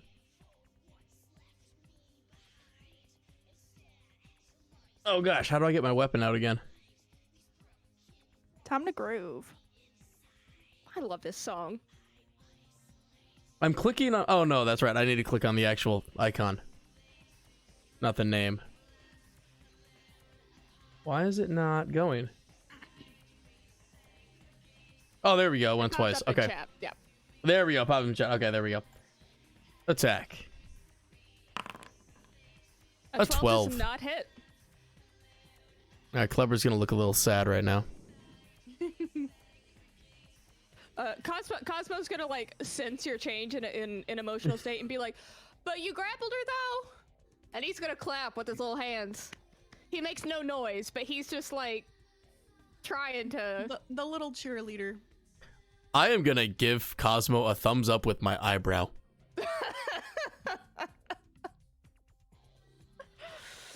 All right, that takes us back to Naomi, Good. and she is gonna take her pistol and basically put it right next to this woman and try and take a shot.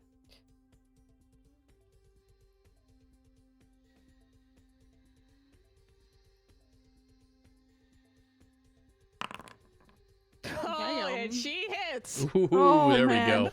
If she Mama kills Bear her, is angry. iconic. For 10. So this shot goes straight into Oksana's leg, and she absolutely howls in pain.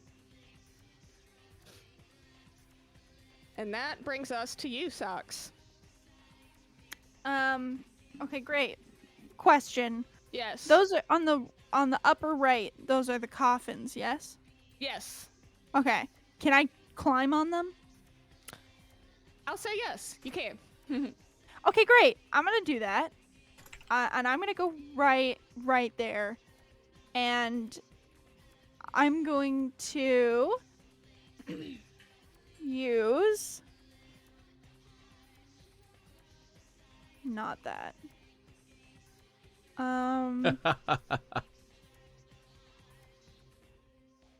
I'm just gonna use my machine pistol again, and fingers crossed it works this time.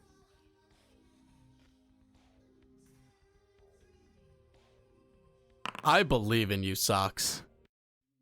10 does not hit. It does not. Okay, I'm just gonna I have misplaced my belief. be like, shit. Socks must still be thinking about how majestic Lev was last night, and it's just totally not present, and it's just like, wow. Socks wants to know where to get an outfit like that. Yeah, Socks is jealous. Socks is like, damn. Where'd they get Klubbr that? almost asked who the tailor was so he could go get one. I don't think I can do anything else.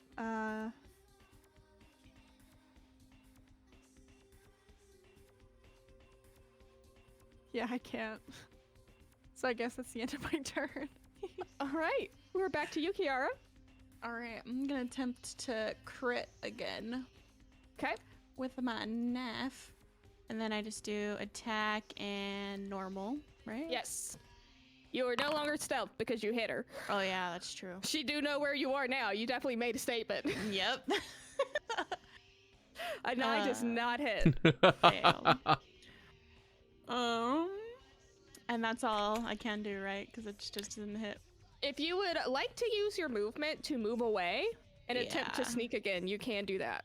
Okay, I'm gonna do that. To just hide behind me. It's just so large. Like, oops, I'm gonna go regroup over here. All right, that brings us back to Hazel, who is still working on her trap. Man, What yeah, is she you gonna get done making? anytime soon there, Hazel?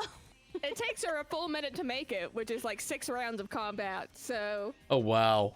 you know, Okay. listen, Hazel is not a strategic thinker.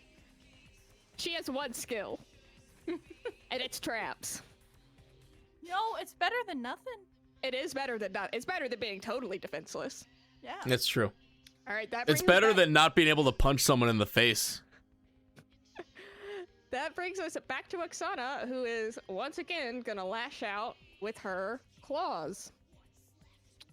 And she is gonna swipe at you again, Klubbr. Does an 18 hit? I will take the hit. She hits you for 6 damage. And roll a Constitution saving throw. Do you have advantage on those? Yes. Because of the busker. 16. You avoid that poison damage once again.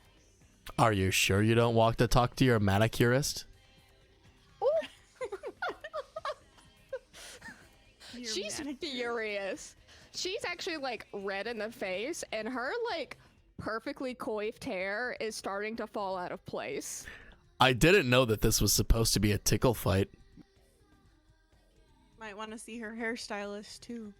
She's baring her teeth at you. This woman is pissed. You have deeply upset Oksana. And that brings us to your turn. Oh, what does Klubbr want to do? Yeah, we'll do this.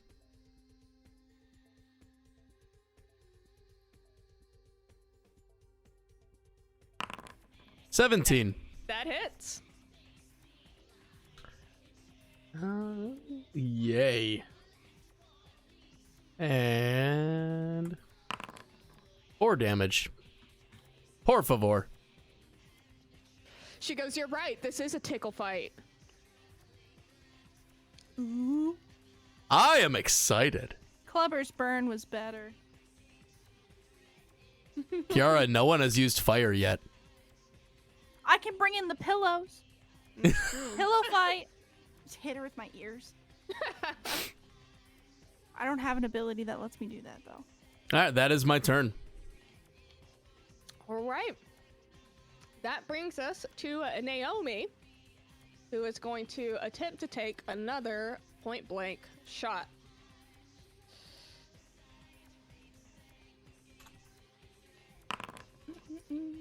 And somehow she misses. She fires straight into the floor. And Naomi. you actually hear somebody's like shout from the floor below you, like, "What the fuck?" Klubbr would like to look over at Naomi, and he is going to state, "I hope you don't expect to get your deposit back." It's true. Can't. She goes, "They're not gonna notice in a shithole like this." And that brings us to you, Socks. Question. Yes. Can I? So I have the bite ability. Yes. Could I jump onto Oksana and bite her? Yes, you may. Okay, great. I'm gonna try and do that then. I'm giving up on my machine pistol. I'm angry at it. I'm gonna clean it later. It has failed me twice now, and I'm not having it. So, please hit. Please hit. 17. That hits. Thank God. Finally. 4. She screeches a little bit and she goes, "You little shit!" Right on the ear. Nice. That's my reaction. Is that it for your turn? I'm gonna jump off of her. Smart. And just Okay, good. run back to where I was, and I want to freak her out because I don't know what else to do. So I'm just gonna look like that one picture of the crazy clown bunny that was sent at the beginning of this campaign, and I'm just gonna be like in the corner until I feel confident again. Actually, roll me a performance check. Okay, I can do that. I am proficient in performance. 20. She actually looks a little bit disturbed. Hell She's yeah. like, "Oh shit, I might be dealing with people that are crazier than me. Oh." Oh no. Let's go. So yeah, a little bit of color leaves her face. Good. And we're back to you, Kiara. All right, I'm gonna attempt the stealth again. All this right. time. And that is 19. Yep, you were stealthed. And then I'm gonna do that again. And then, do I still have an attack? Yes, you can attack with advantage. Okay. Tick. With the thing. Good. Attack. 22. Yep, that hits. Woo! And then damage critical? Normal damage. Normal. Okay. 5. 4, 5. You get her like right in the shoulder. You get her like almost identically to where you got her last time, and that cut just deepens, and it opens up, and she's bleeding pretty good. She's Oksana has seen better days. It's not looking good for her. Sweet. Which takes us to Hazel. What do we think Hazel is doing? Still building her trap? Building a is. trap. And she's noticing at this point like that it's taking her a long time, and she's started to sweat a little bit. She's getting nervous. She's feeling the pressure. Which brings us back to Oksana, who is fucking pissed. She's mad. And she is gonna lash out yet again with her poisonous claws, and this time she is gonna go for you, Kiara. Oh no. Does a 14 hit. And what do I look Your at? armor class. Oh, 16. So it does Ew. not hit. So she like slashes out wildly with one hand and completely misses. And she tries it again with her multi-attack. An 18. That hit, one right? should, yeah, 'cause 16. All right. So she does 1 damage. So she just like barely nicks you. She like gets you in the finger. And then do I change my hit points to 16 or 1 down? Yeah, you can just do like like right click your character and then just do -1 in that health bar at the bottom, and it'll do the math for you. Yeah. So at the top I do -1. At the it Oh, should show whoops. you it should show you a number at the bottom, Mm-hmm. and then you just type -1 in that box and hit enter, and it'll update your health amount. Oh, cool. Okay. And then roll me a Constitution check with advantage, or a Constitution saving throw. So you will just click the word Constitution under attributes, and then saving throw, and then with advantage. All right, you avoid Nice. poison damage, no problem. Sweet. No problem. It just like rolled right off your shoulders. And did that give me my health point back? I think it. or- No, it does not. So she does. Oh. She does regular damage, and then if you don't pass the Constitution check, you take additional poison damage because she has Okay. poison nails. Cool. She is visibly very frustrated. This grappling has not been kind to her. And we are back to you, Klubbr. I have a question, quick. Yes. So I just realized this entire time I've been combating wrong. Because I've been rolling my gauntlets, and I'm supposed to be rolling my unarmed strikes at level 1, 2, and 3. Am I starting at level 1 even though I hit him last turn? Still? We'll start at level 2. Start at level 2. Okay, sounds good. That's just what I wanted to check. I look at that, I'm like, I'm rolling the wrong thing. And I am angry right now. Yeah, dude, when I was putting your class in and tried to check everything, I got so confused at first about, like, rolling the knuckles versus... 13 does not hit, gosh darn it. It does not. Yeah, Klubbr is just turning into a ball of emotion at this point. She sees you getting frustrated and she goes, "Oh, did you break your combo?"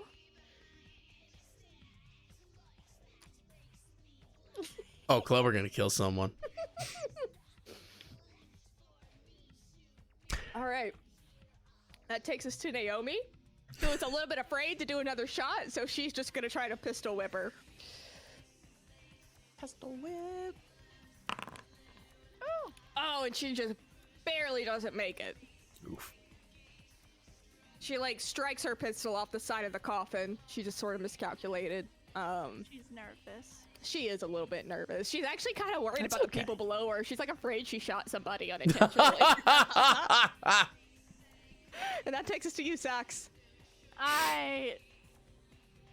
Socks is like kind of wanting to jump again because that was kind of a good time, but he's also like, you know what? Maybe I shouldn't do that because maybe she's ready for it. So Socks, don't put that in your mouth again. You don't know where it's been. you're right, Klubbr. You're so right. I'm gonna grab my break action shot pistol instead. Ooh. And I'm gonna try and shoot her from where I'm standing.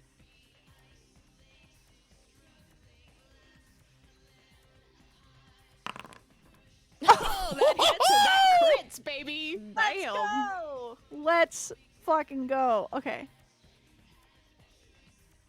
Is crit? Yeah. Woo! 10. All right, where'd you shoot her? Is she looking at me? Yes. Okay, I'm still creepy fucking weird bunny over here, and I'm just gonna grab my pistol and just shoot her. Like, I'm gonna aim right for the middle of her chest. All right. You blast a hole like right here, like right in the shoulder area. Unfortunately, not on the side where her heart is. But you get her right near the shoulder. She kind of like jerks back, and blood just starts pouring out of this wound. And color is like draining from her face. She is not looking good. I'm just gonna go, oops! Sorry! And That's it. like she's like still like some of her part of her hands are like still trapped like in Klubbr's grapple, but she takes one of her bottom hands, which are like mechanical, and she flips you off. Oh, stop. You shouldn't have. I put it in my pocket for later. Just in case I forget. Just in case I forget to go fuck myself. You never know. Life could be crazy. I'm All still right. wearing the bandana. We are back to you, Kirara. Alright, I'm gonna keep being sneaky. Hold on. Snail.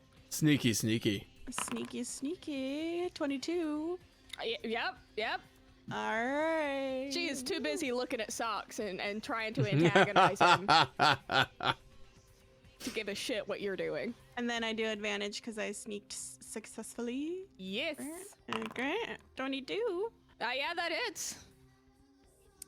And then damage critical or normal? Normal. Normal, okay. 6. All right. Oh god, she is. She looks like she is just about at death's door. I like to open doors. Yeah, Klubbr. I'm giving her to you. Hazel. We all know what Hazel's doing. She's making a Oh, trap. How's that Hazel. trap coming, Hazel? We're gonna like kill her before she's done with this trap. She's making a trap, setting it twice, and gonna be useless, so just get out of our way, please. It kind of seems like you have this under control.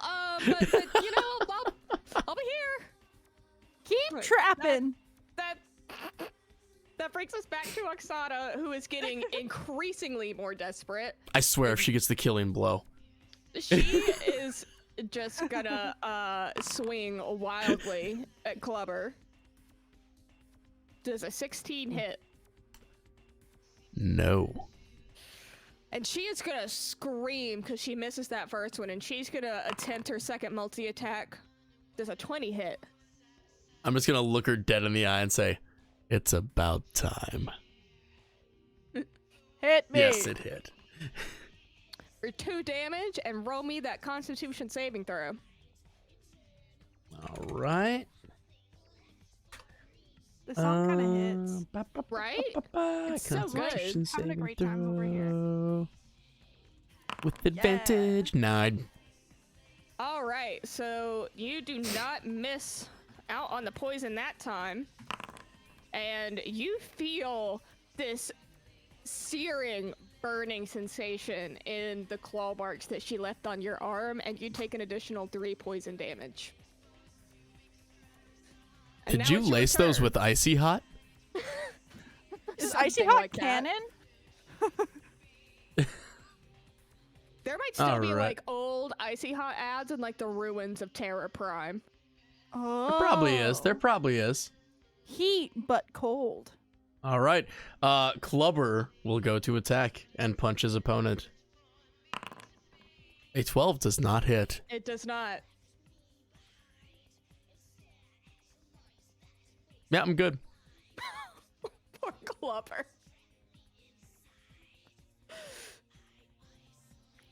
All right, so we are back to Naomi. Come on, Naomi. Come on, Going. Naomi, hit something, please. She's gonna try this pistol whip again, and Yeah! she does hit Yes, get the final blow. for 6 damage, and she goes absolutely sicko mode on this bitch. Yes. Who tried to subjugate her and her daughter, and she pistol whips her. She cracks her one good time across the temple and knocks her out, but she doesn't fucking stop. She takes the butt of her pistol and she just goes over and over and over again until it's like actually a little bit sickening Ew. to hear. And Oksana is now very, very dead. Out of Klubbr's frustration for not being able to do that much damage, he would like to take Oksana's body and attempt to put it through the bullet hole in the floor. Oh God. That's a very small hole. You're gonna traumatize the people down there even more. Are you sure you don't want to like throw it through the window that you're standing right next to? I Just, would like to. leave her dead in the alley. I would like to force it through the hole. Okay, it's like this I don't- wide. It's like Klubbr's it's a still pistol gonna hole. try. You get like up to her wrist in there, and that's as far as you could get. This is very gruesome, by the way. I rolled a 20 on strength. Oh my God. All right. All right. So you, in a fit of absolute rage, you take this dead woman's body. We're gonna get banned from Twitch for this. You take this dead woman's body and you just start like punching it through the floor. And the hole in the floor keeps getting wider and wider. There's a child watching, by the Oh way. my God, Klubbr. Poor Hazel is horrified. She turns in the corner and vomits. And you just punch a hole through the floor, and her body finally it's sort of like you can hear bones breaking. Her body cracks and collapses, and finally fits through the hole in the floor and lands with this very wet, sickening thunk into the my floor God, below. No. And you just hear someone start screaming. All right. As soon as the body drops, Klubbr's demeanor just changes to that of just complete peace and happiness. He would then like to turn. He is gonna go turn and face Naomi and Hazel and say, "As we were saying before, hi, I'm Klubbr. I am here to help you." We need to leave. Yeah, are the police gonna come? I think we need to get out of here. We know where Uzu is. Come with us. We need to leave. Naomi, she's like, I really want to thank you, but we gotta get the fuck out of here. Yeah. Now. We gotta go. Yeah. Yeah. Let's just book it out of this fucking room. Back All to We're gonna run full speed. So do we need you to roll anything? yeah, everybody roll me an athletics and or acrobatics check. Oh God. Oh no, Klubbr! Me at So- 26. Bro. Oh no, I Kiara? rolled that too. Kiara Yeah, but I is got a like- crit. No. Kiara like turns into her cat form. She booked it. She's gone. She's out of there. She's like, deuces. See ya. The two of you are just like, you are walking not even like that hurriedly. You clearly have no sense of how urgent this situation actually is. I actually need to roll for Naomi and Hazel, so let me do that. I'm like back on the ship with Uzu already. Let's see here. I'm just thinking about how horrifying that was and just processing it, and I'm like, oh my god. What the fuck? And Naomi just grabs Hazel by the hand and they start booking it. Hazel's like kind of being dragged along. Okay. But Naomi is out of there. She is following Kiara. They're on their way. So y'all you pass back through the hotel room. You pass back through the front desk. Keiko pays no fucking attention to you. The gunshots that she just heard in her motel are none of her business. They don't pay her enough to give a shit. So y'all run and or walk, as the case may be. And plenty of people see the two of you, Socks and Klubbr. Plenty of people see you coming out of the Blue Rose Motel. By the time y'all are coming out, there is now a crowd starting to gather. Ew. And they do Is let there you a through. show in town? They do let you through, but a couple of people are starting to stare. Yeah, So- I'm a giant bunny. Okay, get over it. And I'm just gonna like keep walking through. Socks, do I have something in my teeth? I don't know, Klubbr. Yeah. We should just go meet everybody, you know? Is there any like blood on Klubbr? There has to be at this point. Like There's blood on everybody. All right, it's just spattered everywhere. We need to go.